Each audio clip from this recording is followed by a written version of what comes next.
ତାହେଲେ ଦେଖ ଶିକ୍ଷଣ କଣ ତେଣୁ ପ୍ରଥମେ ଆମକୁ ବୁଝିବାକୁ ପଡିବ ଏ ଶିକ୍ଷଣ ପ୍ରକ୍ରିୟାଟା କଣ। ତାହେଲେ ଶିକ୍ଷଣ ଆମେ ଯଦି କହିବା ତାହେଲେ ଜନ୍ମ ସମୟରେ ଯେତେବେଳେ ଗୋଟେ ଶିଶୁଟେ ଜନ୍ମ ହେଇଥାଏ ତାପରେ ସେ ଯେତେବେଳେ ଧୀରେ ଧୀରେ ବଡ ହେଇଥାଏ ସେ ବହୁତ କିଛି କଥା ଶିଖିଥାଏ। ସେ କେମିତି ଶିଖିଥାଏ ନା ପରିବେଶ ସହିତ ପ୍ରତିକ୍ରିୟା କରି ନିଜର ଯୋଉ ପାଖ ଆଖ ଲୋକମାନଙ୍କର କଥାକୁ ସେ ଦେଖିକି ତାଙ୍କ ସହିତ ମିଳିମିଶିକି ଏଇଭଳି ଭାବେ ସେ ଶିଖିଥାଏ। ଶିଶୁ ନିଜେ ନିଜେ ଖାଇବା ଶିଖିଥାଏ, ତାପରେ ନିଜେ ନିଜେ ଚାଲିବା ଶିଖିଥାଏ, କଥା କହିବା ଶିଖିଥାଏ। ତାହେଲେ ଏଇ ଯୋଉ ସବୁତକ ତମେ ଦେଖୁଛ ଏଗୁଡିକ କଣ କରେ ନା ପରିବେଶ ସହିତ ସେ କ୍ରିୟାକଳାପ କରି ଶିଖିଥାଏ। ତାହେଲେ ପରେ ଶିଶୁ କଣ କରିଥାଏ ନା ବହି ପଢିବା ଶିଖିଥାଏ, ଲେଖା ଲେଖି ଶିଖିଥାଏ, ବିଭିନ୍ନ ଗାଣିତିକ ସଂକେତ କୁହ, ପଦ୍ଧତି କୁହ, ତାପରେ ପରିବେଶ ସମ୍ବନ୍ଧରେ ଅନେକ ତଥ୍ୟ ସଂଗ୍ରହ ମଧ୍ୟ କରିଥାଏ। ତାହେଲେ ଶିଶୁର ଏଇଟା ହେଲା କଣ ନା ପରିବର୍ତ୍ତନ। ତାର ସେ ପୂର୍ବରୁ ଗୋଟେ ଥିଲା, ବର୍ତ୍ତମାନ କିଛି ଶିଖିବା ପରେ ଅନୁକ୍ଷଣ କରି ପର୍ଯ୍ୟବେକ୍ଷଣ କରି ପିଲାମାନେ କେମିତି ଶିଖନ୍ତି ତାକୁ ମଧ୍ୟ ଆମେ ପଢିବା। ତେଣୁ ପ୍ରଥମେ ଆମେ ବୁଝୁଛେ ଯେ ଶିକ୍ଷଣର ଧାରଣା କଣ। ଶିକ୍ଷଣ କହିଲେ ଆମେ କଣ ବୁଝୁଛେ। ତାହେଲେ ଦେଖ ଶିକ୍ଷାର୍ଥୀର ମନୋବୃତ୍ତି, ମନୋଭାବ, କୃତି ଓ ମୂଲ୍ୟବୋଧର ଯେଉଁ ସ୍ଥାୟୀ ପରିବର୍ତ୍ତନ ଘଟେ ତାହାକୁ ଆମେ କଣ କହିବା ଶିକ୍ଷଣ କହିବା। ତାହେଲେ ଶିକ୍ଷାର୍ଥୀର ମନୋବୃତ୍ତି କୁହ, ତା ମନୋଭାବ କୁହ, କିମ୍ବା ତାର କୃତି କୁହ କିମ୍ବା ମୂଲ୍ୟବୋଧରେ ଯୋଉ ସ୍ଥାୟୀ ପରିବର୍ତ୍ତନ ଘଟିଥାଏ ତାହାକୁ ଆମେ କଣ କୁହନ୍ତି ନା ଶିକ୍ଷଣ କୁହନ୍ତି। ଅର୍ଥାତ ଯୋଉଟା ତାର ଶିଖିବାରେ ସାହାଯ୍ୟ କରେ, ଯୋଉଟା ତାର ଡେଭଲପମେଣ୍ଟରେ ସାହାଯ୍ୟ କରେ, ବିକାଶରେ ସାହାଯ୍ୟ କରେ, ସେଇଟାକୁ ଆମେ କଣ କୁହନ୍ତି ଶିକ୍ଷଣ କୁହନ୍ତି। ବୁଝିପାରିଲ। ତାହେଲେ ଶିକ୍ଷଣର ସଂଜ୍ଞା କଣ ଜାଣିପାରିଲ। ତାହେଲେ ଆମେ ଯଦି ଶିକ୍ଷଣଟାକୁ କହିବା ତାହେଲେ ଶିକ୍ଷଣଟାକୁ ମୁଖ୍ୟତଃ କଣ କୁହାଯାଏ ନା ଆଚରଣଗତ ପରିବର୍ତ୍ତନ କୁହାଯାଏ। ଶିକ୍ଷଣଟାକୁ ଆମର କଣ କୁହାଯାଏ ନା ଆଚରଣଗତ ପରିବର୍ତ୍ତନ କୁହାଯାଏ। ତାହେଲେ ଶିକ୍ଷଣ କଣ ବର୍ତ୍ତମାନ ଜାଣିଲ। ତାହେଲେ ବର୍ତ୍ତମାନ ଆମେ ଦେଖିବା ଶିକ୍ଷଣର ସ୍ୱରୂପ କଣ। ତାହେଲେ ଶିକ୍ଷଣର ପ୍ରଥମ ସ୍ୱରୂପ ମୁଁ ତମକୁ କହିଲି କଣ ନା ଆଚରଣଗତ ପରିବର୍ତ୍ତନ। ଅର୍ଥାତ ଶିକ୍ଷଣ ଆଚରଣଗତ ପରିବର୍ତ୍ତନ ହୋଇଥିଲେ ମଧ୍ୟ ସବୁ ଆଚରଣଗତ ପରିବର୍ତ୍ତନକୁ ଆମେ ଶିକ୍ଷଣ କହିପାରିବା ନାହିଁ। ଆମେ କହିଲେ ଶିକ୍ଷଣଟା ହଉଛି ଆଚରଣ ପରିବର୍ତ୍ତନ, କିନ୍ତୁ ସବୁ ଆଚରଣଗତ ପରିବର୍ତ୍ତନଟାକୁ ଆମେ ଶିକ୍ଷଣ କହିପାରିବା ନାହିଁ। ଯେମିତିକି ଆମର ପରିପକ୍ୱତା, ନିଶା ବା ଔଷଧ ସେବନ, କ୍ଳାନ୍ତି ବା ଅସୁସ୍ଥତା ପାଇଁ ହେଉଥିବା ଯୋଉ ସାମୟିକ ପରିବର୍ତ୍ତନ ତାକୁ ଆମେ ଶିକ୍ଷଣ ପଦବାଚ୍ୟ କହିପାରିବାନି। ମନେକର ଯୋଉ ନିଶା, ମନେକର ଲୋକମାନେ ନିଶା ଖାଇଦେଲେ, ନିଶା ଖାଇଲା ପରେ ତାଙ୍କଠି ଯୋଉ ପରିବର୍ତ୍ତନ ଦେଖାଯାଏ, ସେ ଚାଲିବା ଠିକ ସେ ଚାଲି ପାରନ୍ତି ନାହିଁ, ତାହେଲେ ସେଇଟାକୁ ଆମେ କହିବାନି ଶିକ୍ଷଣ କହିପାରିବା ନାହିଁ। ତେଣୁ ଯୋଉ ଆଚରଣ ପରିବର୍ତ୍ତନ ମନୁଷ୍ୟର ବିକାଶରେ ସାହାଯ୍ୟ କରେ ତାକୁ ଆମେ କହିବା କଣ ନା ଶିକ୍ଷଣ। ତାପରେ ସେକେଣ୍ଡ ହେଲା ଶିକ୍ଷଣ ହଉଛି ଉଦ୍ଦେଶ୍ୟପୂର୍ଣ୍ଣ ବା ଅବଜେକ୍ଟିଭ। ଶିକ୍ଷଣର ନିର୍ଦ୍ଦିଷ୍ଟ ଉଦ୍ଦେଶ୍ୟପୂର୍ଣ୍ଣ ଥାଏ। ଶିକ୍ଷଣ ସବୁବେଳେ ଉଦ୍ଦେଶ୍ୟ ପ୍ରଣୋଦିତ, ଅନୁଭୂତି ସଂଗ୍ରହକାରୀ, ଆଚରଣ ପ୍ରବର୍ତ୍ତକ, ବିକାଶ ମୂଳକ, ପରିପକ୍ୱତା ଭିତ୍ତିକ ଆଉ କ୍ରିୟାଶୀଳ ହୋଇଥାଏ। ବୁଝିପାରିଲ ଶିକ୍ଷଣ କଣ ନା ଶିକ୍ଷଣଟା ସବୁବେଳେ ଶିକ୍ଷଣର ନିର୍ଦ୍ଦିଷ୍ଟ ଗୋଟେ ନା ଗୋଟେ ନିର୍ଦ୍ଦିଷ୍ଟ ଉଦ୍ଦେଶ୍ୟ ଥାଏ। ବୁଝିପାରିଲ।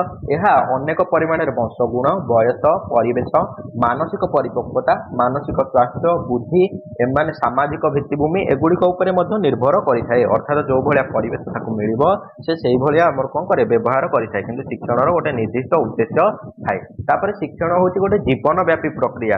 ଅର୍ଥାତ କେବଳ ଛୁଆ ବେଳେ ତମେ ଶିଖିବ ତା ନୁହେଁ, କିମ୍ବା ପଢୁଥିବା ସମୟରେ ଶିଖିବ ତା ନୁହେଁ। ଯେତେବେଳେ ତମେ କାମ କରୁଛ, ବଡ ହେଇକି ଯାଉଛ, ଯେତେବେଳେ ଜବ୍ କରିବ ସେତେବେଳେ ମଧ୍ୟ ତମର ବିଭିନ୍ନ ସମୟରେ ଟ୍ରେନିଂ ହଉଛି। ତାହେଲେ ସେଇ ଟ୍ରେନିଂଟା କଣ କି ନା ଆମେ ନୂତନ କାର୍ଯ୍ୟକଳାପ ଶିଖିବା ପାଇଁ ଟ୍ରେନିଂଟା କରାଯାଏ। ତାହେଲେ ଶିକ୍ଷଣଟା ହଉଛି ଗୋଟେ ଜୀବନ ବ୍ୟାପୀ ପ୍ରକ୍ରିୟା। ଅର୍ଥାତ ଏହା କେବେ ଶେଷ ହୁଏ ନାହିଁ। ତାପରେ ଶିକ୍ଷଣଟା ହଉଛି ଗୋଟେ ସକ୍ରିୟ ପ୍ରକ୍ରିୟା, ଆକ୍ଟିଭ ପ୍ରୋସେସ। ଅର୍ଥାତ ଶିକ୍ଷଣରେ ଯଦି ଯୋଉ ଯିଏ ଶିଖୁଥିବ ସିଏ ଯଦି ଆକ୍ଟିଭ ନ ରହିବ, ତାର ଯଦି ମନ ନ ରହିବ, ତାହେଲେ ଶିକ୍ଷଣ ସମ୍ଭବ ହେଇପାରିବ ନାହିଁ। ତେଣୁ ଶିକ୍ଷଣ ପ୍ରକ୍ରିୟାରେ ଆମକୁ ସବୁବେଳେ ଆକ୍ଟିଭ ରହିବାକୁ ପଡିବ।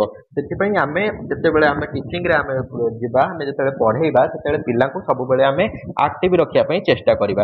ତାପରେ ଶିକ୍ଷଣ ହଉଛି ଗୋଟେ ବହୁମୁଖୀ ପ୍ରକ୍ରିୟା, ମଲ୍ଟି ଡିରେକ୍ସନାଲ। ଅର୍ଥାତ ଶିକ୍ଷଣଟା କେବେ ହେଲେ ଗୋଟିଏ ଦିଗରେ ଆମର ଯାଇନାହିଁ। ଶିକ୍ଷଣ ପ୍ରକ୍ରିୟାରେ ଶିକ୍ଷାର୍ଥୀମାନେ କେବଳ ବିଭିନ୍ନ ଜ୍ଞାନ କିମ୍ବା ବୋଧ ବା ତଥ୍ୟ ଆହରଣ ନ କରି କୌଶଳ ମଧ୍ୟ ଆହରଣ କରିଥାନ୍ତି, ବିଭିନ୍ନ ପ୍ରକାର କୌଶଳ ଆହରଣ କରିଥାନ୍ତି। ତେଣୁ ଏଇଟାକୁ କଣ କୁହାଯାଉଛି କେବଳ ଏକ ବହୁମୁଖୀ ପ୍ରକ୍ରିୟା। ଯେମିତିକି ଆମେ ସ୍କୁଲ ଯାଉଛେ, ସ୍କୁଲକୁ ଆମେ କଣ କେବଳ ଜ୍ଞାନ ନିର୍ମାଣ ପାଇଁ ବା ଜ୍ଞାନ ଜାଣିବା ପାଇଁ ଆମେ ଯାଉଛେ। ସେମିତି ହେଲେ ତ ଆମେ ଘରେ ବସିକି ବହିରୁ ବି ପଢିପାରିବା କିମ୍ବା କୋଉ ଟ୍ୟୁସନରୁ ପଢିପାରିବା। ସ୍କୁଲରେ ଗଲେ ଆମେ କଣ କରୁଛେ ନା ବିଭିନ୍ନ ପିଲାମାନଙ୍କ ସହିତ ମିଶୁଛେ, ସେଠି ସାମାଜିକ ଜ୍ଞାନ ଆହରଣ କଲେ, ତାପରେ ଟିଚର ମାନଙ୍କ ସଂସ୍ପର୍ଶରେ ଆସୁଛେ, ତାଙ୍କଠାରୁ ଆମେ ଚରିତ୍ର ଶିଖୁଛେ, କିଭଳି ଭଲ ମଣିଷ ହେଇପାରିବା ତାକୁ ଶିଖୁଛେ। ସ୍କୁଲରେ ଆମର ବଗିଚା କାମ ହଉଛି, ଖେଳ ହଉଛି, ନାଚ ଗୀତ ହଉଛି, ସେଗୁଡିକ ମଧ୍ୟ ଆମେ ଶିଖୁଛେ। ଅର୍ଥାତ ଆମର ଗୋଟେ ବହୁମୁଖୀ ପ୍ରକ୍ରିୟା ଆମର ଶିକ୍ଷଣଟା ହୋଇଥାଏ। କେବଳ ଗୋଟିଏ ଦିଗ ବା ଗୋଟିଏ ଲକ୍ଷ୍ୟ ନେଇକି ଆମେ ସ୍କୁଲକୁ ଯାଇନଥାନ୍ତି। ତାପରେ ଶିକ୍ଷଣଟାକୁ ଦେଖି ହୁଏ ନାହିଁ, ଏଟା ନଟ ଅବଜର୍ଭେବୁଲ। ଆମେ ଜାଣିପାରିବାନି, ଦେଖିକି କହିପାରିବାନି ଯେ ଶିକ୍ଷଣ ଗୋଟେ ପିଲାଟାର ଶିକ୍ଷଣ କେତେ ବାଟ ଯାଇଛି। ତାପରେ ଏଟା ହଉଛି ସ୍ୱ ଅଭିଜ୍ଞତା ଭିତ୍ତିକ ପ୍ରକ୍ରିୟା, ସେଲ୍ଫ ଇଭାଲ୍ୟୁସନ। ଅର୍ଥାତ ଯେତେ ତମେ ନିଜେ ନିଜକୁ ଏକ୍ସପ୍ଲୋର କରିବ, ଯେତେ ତମେ ନିଜେ ନିଜକୁ ଇଭାଲ୍ୟୁସନ କରିବ, ଯେତେ ତମର ଅଭିଜ୍ଞତା ଥିବ, ସେତେ ତମର ଶିକ୍ଷଣଟା ଅଧିକ ଶୀଘ୍ର ହବ ଆଉ ଭଲ ହବ। तापर शिक्षण होची उपयोजन आडाप्टिबिलिटी अर्थात विभिन्न सिचुएशन रे आमे निजको उपयोजन करि परिबा आडाप्ट करि परिबा रखि परिबा ताले सेटाको मध्ये आमे शिक्षण कहंती। तापर हैला अनुभूति संयोजन एक्सपीरियंस को आमे जोड़िबा ताले एतक थिला हमर शिक्षण। वर्तमान शिक्षणर स्वरूप आमे जानि देले शिक्षण कोन जानि देले। तापर हैला शिक्षणर संज्ञा केतक हमर मनोविज्ञानी शिक्षणर संज्ञा देछन्ती बहुत इंपोर्टेंट जेमिति कि स्किनर मतरे शिक्षण आमे काहको कहबा ना प्रगतिशील पुनर्बलन युक्त व्यवहार ग्रहण करिबा प्रक्रियाटाको हमर शिक्षण कुहा जाए। डायरेक्ट परीक्षा रे क्वेश्चन आसे स्किनर को मतरे किबा एटा देई दबो किए कहितिले एमिति कैवलिन हमर कोन कहितिले ना अभिज्ञतारू आचरणगत परिवर्तन ही शिक्षण। से भली हमर आउ जणे मनोविज्ञानी जे कि गेट्स तांकर ना होची से कोन कहितिले ना अभिज्ञता और प्रशिक्षण द्वारा आचरणगत परिवर्तन होची हमर शिक्षण। तेणु एई हमर नाउरा हमर टिके मन रखि दबो। से भली हमर आउ जणे थिले कोन ने ना क्रॉबनैक थिले मु एठी लेखिनी तमे देखो मु कहि दोची क्रॉबनैक कोन कहिथिले ना अनुभूतिर फल स्वरूप व्यक्तिर आचरण रे जे परिवर्तन देखा जाए ताहा ही शिक्षण। तेणु समस्त लिखि दियो क्रॉबनैक कोन कहिले ना अनुभूतिर फल स्वरूप व्यक्तिर आचरण रे जे परिवर्तन देखा जाए ताहा को ही हमें शिक्षण कहंती। तेणु एई चारिटा डेफिनेशन तमे मन रखि दबो परीक्षा रे डायरेक्ट क्वेश्चन आसे। तापर हमें जदि देखिबा शिक्षण रे व्यक्तिगत प्रभेद अर्थात शिक्षण रे व्यक्तिगत प्रभेद देखा जाए ना नहीं ताले व्यक्तिगत प्रभेद निश्चय देखा जाए ता शारीरिक होई परिबो मानसिक होई परिबो व्यक्तित्व संबंधी होई परिबो। केमिति जे प्रत्येक पिला हमर समान धरण रे त हमर पाठ पढ़ी परिबेनी समस्तंकर किछि ना किछि शारीरिक अछि जे शारीरिक भाबे फिजिकली बहुत स्ट्रांग ताकू मध्ये शिक्षण रे बहुत बेनिफिट मिलिबो। आ जहार मन कर शारीरिक रे से स्ट्रांग नै अर्थात प्रत्येक समय रे ताकू देह खराब होउची तार ठंडा होउची खास होउची ताले से जदि शरीर को ठीक भाबे रखि पारुनी तार पाठ पढ़ा रे भी मनोनिवेश लागिबनी मन लागिबनी तेणु से भल भाबे पढ़ी परिबो नाही। तेणु शारीरिक हमर रही शारीरिक गुणावली रही जहाँकि शिक्षण को प्रभावित करें। से भली मानसिक रूप से जब से स्ट्रंग नथिबो जे हाँ मुझे करी बोली तार गोटे दृढ़ संकल्प नथिबो मानसिक भाव से प्रथम ही हारीजिव ताने से भल भाव शिक्षण करें। तेणु मानसिक गुणावली आमर शिक्षण उपर पड़े जमीक शिक्षार्थीर चिंता शक्ति बोध शक्ति स्मरण शक्ति समस्या समाधान शैली इत्यादि मध्य तारतम्य परिलक्षित होता है। दीटा पिलांकर तमे धर वर्षा ऋतु रचना देल ताले एठी दिजणकर रचना रे चिंतन शक्ति मध्य पार्थक्य देखा कि अधिक टिके भलसे डेस्क्राइब करि परथुव तो कि कम डेस्क्राइब करथुव कि अधिक भल भाषार यूज करि परथुव। तेणु मानसिक गुणावलीर मध्य प्रभेद रही है। आ व्यक्तित्व संबंधी गुणावली तो प्रभेद रही है समस्तଙ୍କର व्यक्तित्व समान न थाए समस्त पर्सनालिटी अलग अलग थाए। तेणु ताहा मध्य शिक्षण को आमर प्रभावित करिथाए। ताले व्यक्तिगत दूर प्रभेद आमर ए जो दूर करिया पई ताले आमे कोन कोन करि परिबा कोन कोन उपाय नै परिबा आमे जणे टीचर हिसाब रे। ताले देखो प्रथम काम है प्रत्येक पिलार दक्षता और सामर्थ्य आमको निरूपण करने पड़ो जे प्रत्येक पिलार दक्षता कौन से केतिकी शिखि पार तार आबिलिटी केते से अनुसार आम एटा टास्क देबा ता सामर्थ्य निरूपण करिया पड़ो। यहाँ हूँ आम प्रथम सोपान जड़े शिक्षक हिसाब से जे प्रत्येक पिलार आबिलिटीटा को आमको जाना पड़ो ना तुम जब प्रत्येक पूरा श्रेणी को गोटे उपर ही पाठ पढ़ेब गोटे प्रकार टास्क देव ताल समस्त तो आम देखिले टिके पूर्व समस्त व्यक्तिगत प्रभेद रुए समस्त केमती से करेंगे से आमको दक्षता और सामर्थ्य निरूपण करिया पड़ो। तापर पिलामानकर जन्मगत प्रतिभा चिन्हट करिया पड़ो अर्थात सबू पिला आमर केवल पाठरे ही भल मनीष हो पारे सबू पिला केवल गणित ही भल करेंगे किए विज्ञान कहार भल हो कहार गणित भल हो कहार खेल में आमर रुचि थी किए भल चित्र करूँ तेणु तांकर जन्मगत प्रतिभाटा को आमको चिन्हट करी आमको एक्सप्लोर करिया पड़ो आमको आहरी सुजोग देवाक पड़ो।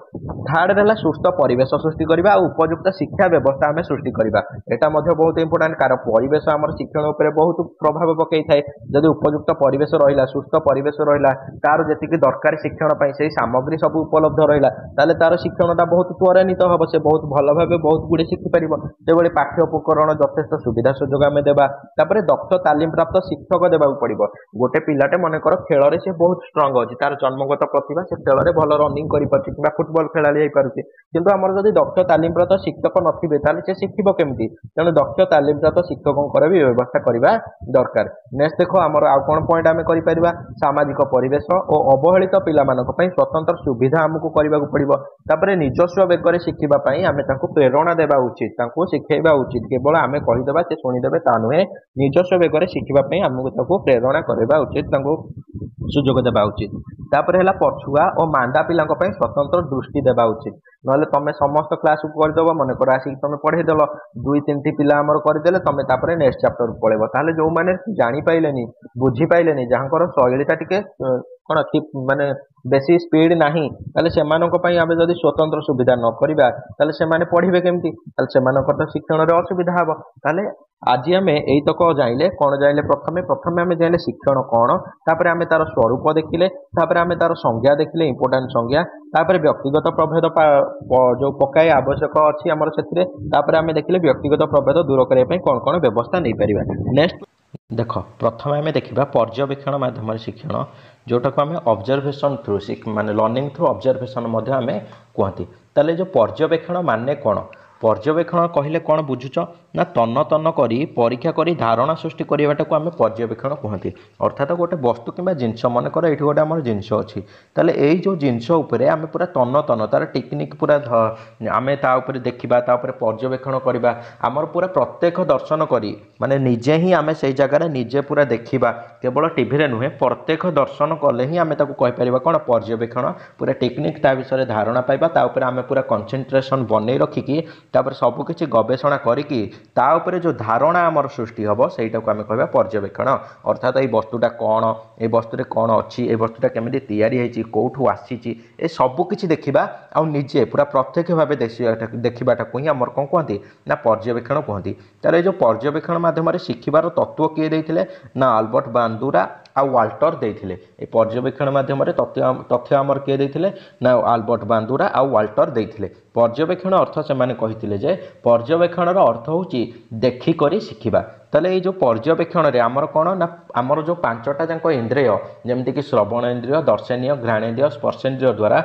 आम मस्तिष्क यही आमर जो इंद्रिय गुड़िक अच्छे से इंद्रिय मानक द्वारा आमर कौन करे आम मस्तिष्क पर्यवेक्षण करें ता विषय ज्ञान आहरण करें ताले पर्यवेक्षण तथ्य किए देते आ कौन आम जानीदे पर्यवेक्षण विषय ताले पर्यवेक्षण ये जो तन्न तन्न कर भल भाव देखी नुआ कथा शिखा ही पर्यवेक्षण शिक्षण मूल दुआ बुझिपाल ताले बर्तमान आम देखिए पर्यवेक्षण किसी सोपान थाए पर्यवेक्षण कौन ना किसी सोपान थाए यहाँ ही परीक्षा क्वेश्चन आसे जे पर्यवेक्षण सोपान गुड़िक तुम कौन ना प्रथमे आमर श्रृंखलित अनुध्यान सीरियली मन रख प्रथम सोपान है श्रृंखलित अनुध्यान पर्यवेक्षण प्रथम सोपान है कौन ना श्रृंखलित अनुध्यान मनकर ये जो वस्तुटा उपरे अच्छी ताले प्रथमे आम पूरा कनसेंट्रेट करके आम मन को पूरा ताकू आम देखा प्रथमे भल भाव देखा किसी भी एकड़ सेकंड नुहे पूरा आम मनटा को से आम मनोनिवेश करके देखा द्वितीय प्रासंगिक तथ्य संग्रह अर्थात से जिनस विषय से जो आसी से लोकाल लोकों कि जी आम किसी अधिक जानी आम कौन करवा ना तथ्य संग्रह करवा तापर आम जो तथ्य गुड़िक जानिले ताको आम विश्लेषण करवा जे कौ तथ्य गुड़िक ठीक कोटा भूल यहाँ एमती होता है ठीक ही ना तार आकुरेसी आम ठीक करवा माने जानवा चेष्टा करवा सबकि आम तथ्य गुड़िक जो डाटा आम कलेक्ट कले पूरा लाइन बाय लाइन आम विश्लेषण करवा लास्ट रे आम आम सिद्धांत निरूपण करवा जे या विषय आमर मत कौन या यहाँ कौन प्रकृत में आम यही सब सोपान देकी आसी सारापर शेष में आम आम सिद्धांत को देवा ताले यहाँ होगला पर्यवेक्षण माध्यम शिक्षण तेणु ये तुम मन रख जे बांदुरा वाल्टर देते तेणु आपको टे मन रख आउ यहाँ ही क्वेश्चन आसे जे तार सोपान गुड़िक प्रथम है श्रृंखलित अनुध्यान तापर है प्रासंगिक तथ्य संग्रह तापर है आमर तथ्य विश्लेषण तापर शेष में आमर रहा कौन सिद्धांत निरूपण बर्तमान आम देखा आम द्वितीय जोटा आम रहा अनुकरण माध्यम शिक्षण द्वितीय सोपान आमर जोटा आउ जो माध्यम पिलाने शिखती पिला तो विभिन्न उपाय शिखती प्रथम आम गोटे देखिले पर्यवेक्षण करके अर्थात निजे से इनवल्व रही आम शिखा द्वितीय आम आउ गोटे प्रणाली लिखिए अनुकरण माध्यम शिक्षण जोटा कि आम इंग्लीश कह लर्निंग थ्रू इमिटेशन ताले जो अनुकरण अनुकरण कहले कौन ना अनुकरण है कार्यकलापर नकल जड़े जो कार्यटा करुवा आम जो डिटो से कार्यटा को कले ताले आम कौन कहवा ना अनुकरण आम कहवा अन्य को अनुकरण करवा शिशु मानकर सहजात प्रवृत्ति तुम मैंने देखि जे माँ जो भाया कथा कहती शिशु मैंने से भाया कथा कहती माँ जब डाके पुअरे सी भी कह सागे सागे पाली धर पुअरे ये ना ताले यहाँ हूँ शिशु मानकर जन्मगत प्रवृत्ति शिशु मान कौन समस्त जदि जड़े गीत टी गुणगुणे हो जाता तुम मन भी सेमती गुणगुणे हो आसे हाँ ना नहीं सी जो गीतटा गाँव तुम्हें पाली धरी दियो यहाँ हूँ कौन यहाँ को ही कहुए अनुकरण अर्थात अन्य जनकर आम नकल करवा बुझिपाल परिवार लोक मैंने कहते भाषा अंगभंगी कार्यशैली कार्यकलाप सबकि शिशु अनुकरण करए पुओ पिला जमीक जेजे बापा बापा कार्य अनुकरण करती आ झील पिला माँ कार्य कि बड़ भौणीकर कार्य कि जेजेमा कार्य ये से अनुकरण कर निजे निजे जीवनयापन करती आम सब शिखती आम कौन सबकि आमको समस्ते कही था कि आम भी किसी जिनस आम कौन करती ना देखिक शिखती अर्थात अनुकरण कर शिखती हाँ ना नहीं ताले यहीटा होगला अनुकरण मध्यम शिक्षण ताले बर्तमान आम जदि अनुकरण प्रकार भेद देखा ताले अनुकरण को मुख्यतः 5 भाग में विभक्त कराई गोटे है ज्ञात अनुकरण पूरा डिटेल एना कहि आग टे शुणी दियो अनुकरण को आम जब विभक्तीकरण करवा प्रकार भेद प्रथम है ज्ञात अनुकरण द्वितीय है अज्ञात अनुकरण तृतीय है सहानुभूति सूचक चतुर्थ है क्रियात्मक अनुकरण पंचम है अर्थहीन अनुकरण ताले ज्ञात अनुकरण कौन ना आम जदि जानी जानी जनकर अनुकरण करवा ताले सेटा को आम कह ज्ञात अनुकरण जे आम कारणटा जानीचे मनकर आमको जड़े नाच शिखौं आमर टीचर नाच शिखौं ताने आम सी जो भाया नाचे सी जो भाया नाचे आम से भाया देखी देखी नाचा ताने ये आम कौन कर आम जानी जानी अनुकरण करते से जो भाया स्टेप करेंगे आम से भाया स्टेप फॉलो करवा आम निजे ताले सेटा को कह ज्ञात अनुकरण अर्थात कारण आम जानीचे आम कौन पाई अनुकरण करते आम जानीचे सेटा को आम कह ज्ञात अनुकरण जमीक चलचित्र अभिनेता और अभिनेत्री पोशाक पिंधा शैली से जो भाया पोशाक पिंधुन आम से भाया से जो भाया हेयर स्टाइल कर से भाया हेयर स्टाइल करचे कथबार्ता को आम नकल करुचे भाषण अभिनय संगीत क्षेत्र में आम नकल करचे ताले यही सब गुड़िक एग्जांपल आमर कौन पड़ेब ना ज्ञात अनुकरण में पड़ेब ताले अज्ञात अनुकरण कौन ना बहुत सिंपल ना ही जना पड़ुची जो थे कि आम कारण जाने आम अन्य को अनुकरण करुचे हेले कौन पाई आम जाने निज अजाणत आम अन्य मानक अनुकरण करटा को ही कहुए अज्ञात अनुकरण जमीक सामाजिक परिवेश और चलनी क्षेत्र में एक प्रकार अनुकरण देखा जाए यही अनुकरण पाई भाषा और बेश पारिपाटी क्षेत्र में अनेक परिवर्तन होता है अज्ञात अनुकरण कले आम कारण जाने केवल अनुकरण करचे खुशी मजार ये आम गोटे अनुकरण करदे तापर है सहानुभूति सूचक कौन प्रथम दुटा बहुत भल भाव बुझीपाल बर्तमान आम देखा तृतीय जदि बुझीपार निश्चय टे कमेंट कर जनइब कमेंट कले मत बहुत खुशी लगुच तुम भिडियो बनवाई कारण मुझे जापी ना हाँ मुझे जोटा परिश्रम कर तुम बुझाइबा चेष्टा कर तुम बुझीपार बोली तेणु कमेंट कर समस्ते टे जनइब निजर एक्सपीरियंस जनइब बर्तमान आम देखा सहानुभूति सूचक अनुकरण सहानुभूति सूचक कहले समस्ते ना ही जना पड़ता सहानुभूति देखा अर्थात जदि जड़े पिलाटे हसिला ताले आम जदि टी हसीदेबा ताले आहरी भल लगे सी हसिला आम हसिले सेमती सी जदि टी कांदीब आम टी कांदीदेबा ये सी जदि नीरव रहा आम नीरव रहा यही मानक कहुए ये जो आम प्रतिक्रिया देखती सहीटा को आम कहुए कौन ना सहानुभूति सूचक अनुकरण अन्य जड़े नीरव रहिले आम नीरव रहू अन्य जड़े हसिले आम हसू अन्य जड़े रागिले आम रागू ताले सहानुभूति सूचक अनुकरण में एगुड़िक गोटे गोटे उदाहरण कहली तुमको बर्तमान नेक्स्ट आम देखा क्रियात्मक अनुकरण कौन ना जड़े व्यक्ति देखाउथिबा क्रिया को अन्य जड़े व्यक्तिर क्रिया को परिवर्तन करें ताको आम क्रियात्मक अनुकरण कहबा एग्जांपल आम जदि नेबा शुण आउ थे कहीदे जे मनकर गोटे क्रिकेट खेलाड़ी बैट उठेले दर्शक मैंने अनुरूप हाथ उठाती ताले यहीटा को आम कह क्रियात्मक अनुकरण जितेबाला जोटे क्रिकेट खेलाड़ी सेंचुरी मारी दिए कि फील्ड उपर से एमती हाई कर दिए ताले एमाने से नकल करके दर्शक मैंने कौन करते हाई कर दिखती ताले यहीटा को आम कौन कह क्रियात्मक अनुकरण बुझिपाल बर्तमान नेक्स्ट देखिए लास्ट जोटा रहा आमर अर्थहीन अनुकरण कौन ना जड़े अन्य जन को अनुकरण कर कारण न जानी जिते आम करती से आम कौन कहुए अर्थहीन अनुकरण जमीती कि पुओ मैंने से जेजेबापा कथा को अविकल नकल कर देखा शिशु मानक यही अनुकरण बेसी देखा जाए अर्थात से अर्थहीन से जानी ना कारणटा कौन किंतु से अनुकरण कर चलती बुझिपाल बर्तमान आम देखा अनुकरण नियम अनुकरण कला बेले आम कौन कौन नियम सब मानिया पड़ी था अनुकरण कहले कौन एम बुझुचे अनुकरण अर्थ है प्रथम नियम जे एथिरे जेतक गुण आम देखा जाए समस्त गुण अन्य ठारू ही आसी थाए कारण आम ताकू देखिकी ही आम अनुकरण करुचे तेणु आम जिते भी गुण देखा जाए सब गुड़े कौन ना अन्य ठारू आसी थाए समस्त गुण तापर सेकेंड है चिंतन अपेक्षा कार्यकलाप अधिक देखा जाए चिंतन ए देखा जाए ना कारण ए तो आम निजे किसी करूने ना सी जहाँ कला आम से केवल रिपीट करुचे तेणु चिंतन अपेक्षा कार्यकलाप अधिक देखा जाए आम कि भी आम आड़ू करती से जहाँ कला आम से कार्यटा को कर चलती अर्थात कार्यकलाप देखा किंतु चिंतन ए नाम निज भर किसी आम एड करती ना तापरे जो व्यवहार अनुकरण करा जाए अनुकरणकारी उक्त व्यवहार को बारंबार देखाए अर्थात जो व्यवहार आम जनक अनुकरण करें रिपीट करती कारण सेटा ही तो अनुकरण कहुए ना आमको से व्यवहारटा भल लगुच से आम अनुकरण कर तेणु जो व्यवहारटा अनुकरण कराए से व्यवहार को अनुकरणकारी बारंबार देखाई थाए बुझिपाल तापर अनुकरण शीघ्र वृद्धि प्राप्त होता है अनुकरण आ गोटे नियम अनुकरणटा जल्दी जल्दी वृद्धि प्राप्त होता है।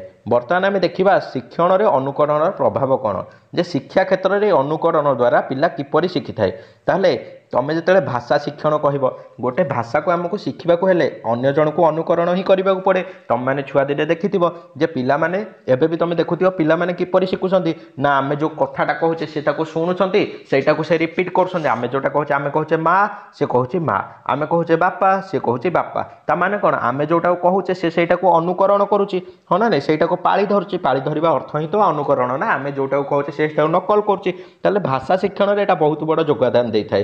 तुम मैंने भी देख तुम मैंने जिते तो छुआ दिन ओडिया पढ़ुल तुम मैंने जो हिंदी शिखिल कि इंग्लीश एवं शिखा चेष्टा कर तुम केमी लांगुएज टाक शिखुच सेम जड़े जो फिल्म देखुच कि टीवी शो देखुच से जोटा कहते आम रिपीट करचे अर्थात भाषा शिक्षण में अनुकरण बहुत बड़ प्रभाव रही। द्वितीय आम जब देखा सहजात प्रवृत्तिर परिपूरण होता है ताले सहजात प्रवृत्ति कौन ना अन्य को भल पाइबा स्नेह करवा गोष्ठी सह मिसी समय बितेबा बंधुता स्थापन करवा आत्मरक्षा करवा यही सब आम कौटू शिखी था अनुकरण मध्यम तो शिखी था ना जे तुम देखिल जे गोटे सांग अन्य जड़े से किपरि सांग होती भितर केमी फ्रेंडशिप कौटा को बंधुता कहुए तुम ताको देखिल तुम से अन्य जन सहित से भाया मिलामिशा कलाठू सी तुमको भी सांग बोली भाविला सेमती भल पाइबा गुण कह कि स्नेह करवा गुण कह तुम मैंने देखिल ना पिला भाव स्नेह कराए बड़ मैंने कर तेणु तुम पाखु भी जो पिला आसला तुम से भाया स्नेह करने को चेष्टा कल ताले ये हूँ सहजात प्रवृत्तिर परिवर्तन। तापर 3 नंबर दक्षता शिक्षण जोटा आमर आमे जहाँ जमीक नाच कह धाइबा कह चलवा कह पहरवा कह गीत गाइबा बाजा बजेबा ए सबू आम कौन करती ना अनुकरण मध्यम ही शिखाती जड़े जो भाया बाजा बजाऊे आम अनुकरण करके बाजा बजाती हाँ ना नहीं जड़े जो भाया धाऊँची आम अनुकरण कर से भाया धाऊँची धाँती आम से जड़े जो भाया खेलुची जो भाया से सर्ट मारुची माने धर आम बैटिंग कहवा ताले जो भाया से सर्ट मारुचे आम से भाया ही सर्ट मारिया चेष्टा करती ताले दक्षतार विकास होता है। तापर 4 नंबर है संस्कृति संरक्षण आमर पूर्वपुरुष मैंने आम जेजेबापा जेजेमा जमी आम पर्वपर्वाणी पालन करें जिते बड़ हो जाऊे आम देखिए से अनुसार आम पालन करुचे हाँ ना नहीं से जो भाया डिजाइन ना यही पूजाटा यही उपाय होगा कथा ताले यही कथा आम जानूचे केमी ना आम जेजेबापा मान कि आम बड़ मान संस्कृति ए संरक्षण होची आम से संस्कृति को आगक नौचे हाँ ना नहीं ताले से संस्कृति आम आगक नेले केमी ना आम अनुकरण करके तो करुचे ना तेणु संस्कृति संरक्षण में अनुकरण बहुत बड़ योगदान रही है। तापर 5 है सह पाठ्यक्रम कार्यावली शिक्षण सह पाठ्यक्रम कार्यावली शिक्षण में जमीक गद्य रचना करवा पद्य रचना करवा गल्प रचना करवा तापर आमर जो आवृत्ति करवा तर्क करवा अभिनय करवा चित्र आंकिबा ये सब आमर कौन जाऊँगी सह पाठ्यक्रम कार्यावली जाऊँगी। ताहले देख आमे पढ़ुले ना शिक्षण विषय आमे पढ़ुचे जे पिलाटी बा शिशुटी शिखे केमिति पिलाटी आमर दैनंदिन जीवन में शिशुटी किपरि शिखे ता विषय आमे पढ़ुचे विभिन्न मनोविज्ञानी माने विभिन्न प्रकार थ्योरी देइछन्ति पूर्व क्लास रे मध्ये आमे दुईटी थ्योरी विषय देखिथिले आज आमे प्रयत्न प्रमाद थ्योरी बा जोटा को ट्रायल एंड एरर थ्योरी पढ़िबा जोटा को ईएल थंड्राइक देइथिले सी पिला किपरि शिखि पारिबो सी मध्ये गोटे थ्योरी देइथिले तांकर थ्योरीटा को आमे प्रयत्न प्रमाद पद्धति बा थंड्राइकर थ्योरी बोली आमे कहूचे ताले जो थंड्राइक थिले ये कोउठ थिले ना अमेरिका रु थिले अमेरिकार जड़े प्रख्यात मनस्तत्वविद थिले आमर किए ना ईएल थंडाइक सी कौन कहते ना देख मुझे कहूँ तुम से शुण ए जहाँ लिखाई तुम बर्तमान फोकस करनी मुझे कहूँ तुम से गुड़ी को केवल शुण अमेरिकार जो प्रख्यात मनस्तत्वविद थंडाइक कहते प्रदत्न प्रमाद शिक्षण प्रवर्तक आम कहते से कहते बारंबार प्रचेषा आम रिपीटेडली बारंबार आम जब प्रचेषा करवा गोटे कम को निश्चय आम से कम सफलता पाइपर प्रथम आम जो बारंबार चेष्टा करवा प्रथम आम किसी विफलता पाइबा आउ ये विफलता आउ किसी सफलता आम पाइबा ये विफलतार ही आम सफलतार रास्ता पाइपर जमीक मनकर गोटे एग्जांपल भी जब तुम मुझे देवी मनकर तुम गोटे एंट्रांस एग्जाम देल से एंट्रांस एग्जाम क्वालिफाई कल ना अर्थात तुम प्रथम कौन है ना विफल है किंतु से एंट्रांस एग्जाम तुम जो पढ़ापढ़ी कर एंट्रांस एग्जाम दे सारा तुम जो तुम भूलटा को जान ना मुझे सब्जेक्ट मोर वीक थी से एंट्रांसटा क्लीयर है नेक्स्ट तुम जो दब से वीक सब पॉइंटा को तुम क्लीयर करके एंट्रांस क्लीयर करदेल प्रथम आम जेकोसी कम कर आमको बारंबार प्रचेषा करार अच्छे प्रथम रू ही आमर हार मान जीवार ना ये बारंबार प्रचेषार ही आमको नूतन बाट आम देखी था आम लक्ष्य स्थल पहुँचापी आम कौन असफल हेले कौ बाट देकी गले आम सफल होगा से बाटा को आम बाछी था केते ना बारंबार प्रचेषा करने द्वारा ତାହେଲେ ଠିକ୍ ଉଦ୍ଦୀପକ ସହ ଠିକ୍ ପ୍ରତିକ୍ରିୟାର ସଂଯୋଗ ଘଟିଲେ ଶିକ୍ଷଣ ସଫଳ ହୁଏ ବୋଲି ଥର୍ନଡାଇକ୍ କହିଥିଲେ। ଆଉ ସଂଯୋଗବାଦ ବା ସଂଯୋଗ ତତ୍ତ୍ୱ ମଧ୍ୟ ଏଇଟାକୁ କୁହାଯାଏ। ଏଇ ଯୋଉ ପ୍ରଯତ୍ନ ପ୍ରମାଦ ଥିଓରିଟାକୁ ଆମର ସଂଯୋଗବାଦ ବା ସଂଯୋଗ ତତ୍ତ୍ୱ ମଧ୍ୟ କୁହାଯାଏ। ବୁଝିପାରିଲ? ତାହେଲେ ପ୍ରଯତ୍ନ ପ୍ରମାଦ ବା ଟ୍ରାଏଲ ଆଣ୍ଡ ଏରର କିଛି ନିୟମ ବର୍ତ୍ତମାନ ଆମେ ଦେଖିବା। ତାହେଲେ ନିୟମ କ'ଣ କହୁଛି ନା ଆମେ କେତେବେଳେ ଆମେ କାର୍ଯ୍ୟ କରନ୍ତି ନା ଯେତେବେଳେ ଆମର ଆବଶ୍ୟକତା ପଡ଼େ। ଯେପର୍ଯ୍ୟନ୍ତ ଆମର ଆବଶ୍ୟକତା ନ ପଡ଼ିଛି ଆମେ ସେ ପର୍ଯ୍ୟନ୍ତ କାର୍ଯ୍ୟ କରିନଥାନ୍ତି। ଏଇନା ବର୍ତ୍ତମାନ ତମର ଧର ଓଟିଇଟି ପରୀକ୍ଷା ରେଜଲ୍ଟ ବାହାରିଯିବ। ଓଟିଇଟି ପରୀକ୍ଷା ଡେଟ୍ ବାହାରିଯିବ। ଯେତେବେଳେ ଓଟିଇଟି ପରୀକ୍ଷାର ଡେଟ୍ ବାହାରିଯିବ ତମେ ବର୍ତ୍ତମାନ ଯେତିକି ଯୋଉ ପରିଶ୍ରମ କରୁଛ ଓଟିଇଟି କୁହ କିମ୍ବା ଜେଟିର ଆମର ଯେତେବେଳେ ଡେଟ୍ ବାହାରିଯିବ ତମେ ବର୍ତ୍ତମାନ ଯେତିକି ପରିଶ୍ରମ କରୁଛ ତାଠାରୁ ନିହାତି ଅଧିକ ପରିଶ୍ରମ କରିବ। ଦିନ ରାତି ଏକ କରିଦେବ ପଢ଼ିବା ପାଇଁ। କ'ଣ ପାଇଁ? କାରଣ ସେତେବେଳେ ଆମର ଆବଶ୍ୟକତା ଆସିବ। ତେଣୁ ଯେକୌଣସି କାମ ତମେ କୁହ ଯେପର୍ଯ୍ୟନ୍ତ ଆମର ଆବଶ୍ୟକତା ପଡ଼ିନି ଆମେ ସେ ପର୍ଯ୍ୟନ୍ତ ସେଇ କାମ ପାଇଁ ପ୍ରଥମ ଷ୍ଟେପ୍ କେବେ ବି ଉଠେଇ ନଥାନ୍ତି। ତେଣୁ ଆବଶ୍ୟକତା ହେଉଛି ପ୍ରଥମ ଆମର ନିୟମର ପ୍ରଥମ ହେଲା କ'ଣ ନା ଆବଶ୍ୟକତା। ବୁଝିପାରିଲ? ପ୍ରତ୍ୟେକ କାର୍ଯ୍ୟ ମୂଳରେ କିଛି ନା କିଛି ନିହାତି ଆବଶ୍ୟକତା ରହିଥାଏ। ଆବଶ୍ୟକତା ପୂରଣ ପାଇଁ ପ୍ରାଣୀ ଚେଷ୍ଟା କରେ ଆଉ କ୍ରିୟାଶୀଳ ମଧ୍ୟ ହୋଇଥାଏ। ଯେତେବେଳେ ଆମେ ଏଇ ଯୋଉ ଆବଶ୍ୟକତା ପୂରଣ ପାଇଁ ଆମେ କାର୍ଯ୍ୟ ଆରମ୍ଭ କରିବା ଦ୍ୱିତୀୟରେ ଆମ ପାଖକୁ ଆସିବ କିଛି ପ୍ରତିବନ୍ଧକ, କିଛି ବାଧା ଆମ ପାଖରେ ଆସିବ। ଲକ୍ଷ୍ୟସ୍ଥଳରେ ପହଞ୍ଚିବା ପାଇଁ କିଛି ନା କିଛି ନିଶ୍ଚିନ୍ତ ପ୍ରତିବନ୍ଧକ ଆସିଯିବ। ପ୍ରାଣୀ ପ୍ରତିବନ୍ଧକ ଗୁଡ଼ିକ ଦୂର କରିବା ପାଇଁ ଚେଷ୍ଟା କରି ନିଶ୍ଚୟ କ୍ରିୟାଶୀଳ ହେବ। ତମ ପାଖକୁ ଯେକୌଣସି ପ୍ରତିବନ୍ଧକ ତମେ ସେତେବେଳେ ଆସିବ ତମେ ସେଗୁଡ଼ିକ କିପରି ଏଡ଼ାଇକି ତମେ କିପରି ପଢ଼ାରେ ମନୋନିବେଶ କରିପାରିବ ସେଥିପାଇଁ ତମେ ଦୃଷ୍ଟି ଦେବ। ତେଣୁ ଆବଶ୍ୟକତା ପୂରଣ ପାଇଁ ଯେତେବେଳେ ବି ଆମେ କାମ କରିବା ପ୍ରଥମେ ଆମ ପାଖକୁ ନିଶ୍ଚୟ ପ୍ରତିବନ୍ଧକ ଆସିବ। ଯଦି ଗୋଟେ ଏକ୍ସାମ୍ପଲ୍ ଦେବା, ମନେକର ତମେ ସବୁବେଳେ 4ଟା ବେଳୁ ଖେଳୁଥିଲ, ପାଖାପାଖି 4-5 ଘଣ୍ଟା ତମେ କ'ଣ କରୁଥିଲ ନା ଖେଳରେ ମନୋନିବେଶ କରିଦେଉଥିଲ। ସଡନ୍ ତମେ ଯଦି ପାଠ ପଢ଼ିବା ପାଇଁ ବସିବ ତାହେଲେ ସେଇ 4-5 ଘଣ୍ଟା ଯେତେବେଳେ ତମେ ବୁଲୁଥିଲ ତମର ଜମା ବି ପଢ଼ିବାକୁ ଇଚ୍ଛା ହେବନି। ତମକୁ ପ୍ରତିବନ୍ଧ ଦେଖାଯିବ। ତାହେଲେ ଧୀରେ ଧୀରେ ତମେ କ'ଣ କରିବ ନା ଏଇ ଯୋଉ ଟାଇମ୍ ଗ୍ୟାପ୍ଟାକୁ 4-5 ଘଣ୍ଟାକୁ 3-4 ଆଣିବ, 3-4ରୁ ଏଠୁ 2କୁ ଆଣିବ। ହଠାତ୍ ତମେ 4-5 ଘଣ୍ଟାରୁ 2 ଘଣ୍ଟାକୁ କଦାପି ଆଣିପାରିବନି। ତାହେଲେ ଏଇଟା ହେଉଛି ଆମର ପ୍ରତିବନ୍ଧକ। ତାପରେ ପ୍ରତିବନ୍ଧକ ପରେ ଆମେ ଦେଖିବା ତୃତୀୟରେ ଆମ ପାଖକୁ ଆସେ ବିକ୍ଷିପ୍ତ କ୍ରିୟା।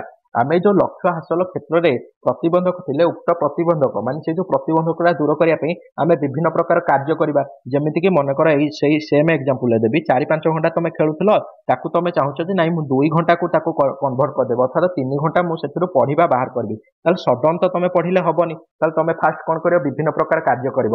ନା ଏଇ ଯୋଉ ଖେଳ ଟାଇମ୍ଟାରେ ତମେ କ'ଣ କରିବ ନା କିଛି ଭୋକାବ୍ ଘୋଷି ପାରିବ କିମ୍ବା ଗଣିତ କରିବାକୁ ଇଚ୍ଛା ହେଉନଥିବ ସେଥିପାଇଁ ତମେ କ'ଣ କରିବ ନା ହିଷ୍ଟ୍ରି ଜିଓଗ୍ରାଫି ଦେଖିବ କିମ୍ବା ଆମର ୟୁଟ୍ୟୁବରେ ତମେ ଭିଡ଼ିଓର ଦେଖିପାରିବ, ଭିଡ଼ିଓ କୋଶ୍ଚିନ୍ ଆନ୍ସର ଦେଖିପାରିବ, ଯାହାଫଳରେ ମୋବାଇଲରୁ ଦେଖିଲେ ଟିକେ ପଢ଼ିବାକୁ ଇଚ୍ଛା ହେବ। ତେଣୁ ଏଇଭଳିଆ ତମେ ବିଭିନ୍ନ ପ୍ରକାର କ୍ରିୟା କରିବ ଯାହାଫଳରେ ତମେ ସେଇ ଟାଇମ୍ଟାକୁ ତମେ କିପରି ପାଠରେ ମନୋନିବେଶ କରିପାରିବ, ପାଠରେ ୟୁଜ୍ କରିପାରିବା ପାଇଁ ତମେ ବିଭିନ୍ନ ପ୍ରକାର କ୍ରିୟା କରିବ। ୟୁଟ୍ୟୁବ ଭିଡ଼ିଓରେ ଆମେ ଦେଖିପାରିବା, କୋଶ୍ଚିନ୍ ଆନ୍ସର ଦେଖିପାରିବା। ମ୍ୟାଥର ଜମା ବି ଇଚ୍ଛା ହେବନି, ବସିକି ପଢ଼ିବାକୁ ଇଚ୍ଛା ହେବନି, ସେଥିପାଇଁ ତମେ କ'ଣ କରିବ ନା ତମେ କରିପାରିବ ଭୋକାବ୍ ପଢ଼ିପାରିବ। ଭୋକାବ୍ ଆମର ଓଡ଼ିଆର ଯୋଉ ଆମର ଅଛି ଭୋକାବ୍ ତାକୁ ମଧ୍ୟ ତମେ ପଢ଼ିପାରିବ। ତାହେଲେ ଏଇଭଳିଆ ତମେ ବିକ୍ଷିପ୍ତ କ୍ରିୟା କରିବ। ତାପରେ ଧୀରେ ଧୀରେ ତମେ କ'ଣ ହେବ ନା ଯେତେବେଳେ ବିଭିନ୍ନ ପ୍ରକାର କ୍ରିୟା କରିବ ତମକୁ ଆକସ୍ମିକ ସଫଳତା ମିଳିଯିବ। ଦିନେ କ'ଣ ହେବ ନା ତମକୁ ସଡନ୍ ସଫଳତା ମିଳିଯିବ, ଅର୍ଥାତ ନିଶ୍ଚିନ୍ତ ତମେ 3 ଘଣ୍ଟା ତାକୁ ଯୋଉ 4-5 ଘଣ୍ଟା ତମେ ୱେଷ୍ଟ କରୁଥିଲ ସେଥିରୁ ତମର 3 ଘଣ୍ଟା ବଞ୍ଚିଗଲା, ଅର୍ଥାତ ତମେ ପାଠ ପଢ଼ାରେ ମନୋନିବେଶ କଲ। ବର୍ତ୍ତମାନ ଏଇ 3 ଘଣ୍ଟାକୁ ତମେ ମନ ଇଚ୍ଛା କରିପାରିବ। ବର୍ତ୍ତମାନ ତମେ ନିର୍ବାଚନ କରିବ ଯେ କୋଉ କାମଟା ମୁଁ କରିବି। ଆକସ୍ମିକ ସଫଳତା ମିଳିଗଲା, ଅର୍ଥାତ ବିଭିନ୍ନ ପ୍ରକାର କାର୍ଯ୍ୟ କରୁଥିଲ ସେଥିରୁ ଦେଖିଲ ଗୋଟେ କାର୍ଯ୍ୟରେ ଆମ କ'ଣ ହେଲା ଆକସ୍ମିକ ସଫଳତା ମିଳିଗଲା। ଏଇ କାର୍ଯ୍ୟଟା ଦ୍ୱାରା ତମକୁ ସଫଳତା ମିଳୁଛି, ଅର୍ଥାତ ତମେ ସେଇଟାକୁ ବାରମ୍ବାର କରିବ। ମନେକର ତମେ ମନେକର ଦେଖିଲ ଭୋକାବ୍ ଦେଖିଲ ତମର ବି ମନ ହଉନଥିଲା ଦେଖିବା ପାଇଁ, କିନ୍ତୁ ତମେ ଜାଣିଲ ଯେ ଯଦି ମୁଁ ୟୁଟ୍ୟୁବ ଭିଡ଼ିଓରେ ସେତେବେଳେ ଭିଡ଼ିଓ ଦେଖିକି କୋଶ୍ଚିନ୍ ଆନ୍ସର ଡିସ୍କସନ୍ କରୁଛି, ୟୁଟ୍ୟୁବରେ ଯୋଉ ଡିସ୍କସନ୍ ହେଉଛି ସେଇଟା ଦେଖିଲେ ମୋର 3 ଘଣ୍ଟା ଯାକ ମୁଁ ଆରାମସେ ଦେଖିପାରୁଛି। କିନ୍ତୁ ଯଦି ମୁଁ ଭୋକାବ୍ ପଢ଼ୁଛି ତାହେଲେ ଅଧଘଣ୍ଟା କି 45 ମିନିଟ୍ ଘୋଷି ସାରିଲା ପରେ ମୋତେ ଆଉ ମନ ହଉନି, ପୁଣି ସେ ଖେଳିବାକୁ ମନ ପଳାଉଛି। ତାମାନେ ତମେ ଏଥିରୁ ବାଛିଲ ନାଇଁ ମୋତେ ଏଇ ସମୟରେ ଭିଡ଼ିଓ ହିଁ ଦେଖିବାର ଅଛି, ଏଇ ସମୟଟା ମୁଁ କେବଳ ଭିଡ଼ିଓ ପାଇଁ ଦେଖିବି, ଅନ୍ୟ ସମୟରେ ମୁଁ ଥିଓରି ପାର୍ଟ କଭର କରିବି ବହିରୁ କିମ୍ବା କୋଶ୍ଚିନ୍ ଆନ୍ସର ବହିରୁ ଡିସ୍କସନ୍ କରିବି। ତାହେଲେ ତମେ କ'ଣ କଲ ନା ନିର୍ବାଚନ କଲ। ତାପରେ ସେଇଟା ତମର ସ୍ଥାୟୀକରଣ ବା ସ୍ଥିରୀକରଣ ହେଇଗଲା, ସବୁଦିନ ପାଇଁ ତମେ ସେଇଟାକୁ ହିଁ ପଢ଼ିଲ। ବୁଝିପାରିଲ? ସେଇ କାର୍ଯ୍ୟଟା ତମେ କରିଚାଲିଲ। ତାହେଲେ ଏଇତକ ସମସ୍ତେ ବୁଝିପାରିଲ କିପରି ଆମର ଯୋଉ ଥର୍ନଡାଇକ୍‌ଙ୍କର ନିୟମ ଗୁଡ଼ିକ ପ୍ରଥମେ ହେଲା ଆବଶ୍ୟକତା, ସେକେଣ୍ଡରେ ହେଲା ପ୍ରତିବନ୍ଧକ, ଥାର୍ଡରେ ହେଲା ବିକ୍ଷିପ୍ତ କ୍ରିୟା, 4ରେ ହେଲା ଆକସ୍ମିକ ସଫଳତା, 5ରେ ହେଲା ନିର୍ବାଚନ, 6ରେ ଆମେ କ'ଣ କଲେ ସ୍ଥାୟୀକରଣ ବା ସ୍ଥିରୀକରଣ କଲେ। ତାହେଲେ ଆଶା କରୁଛି ତମେ ଏଇତକ ବୁଝିପାରିଥିବ।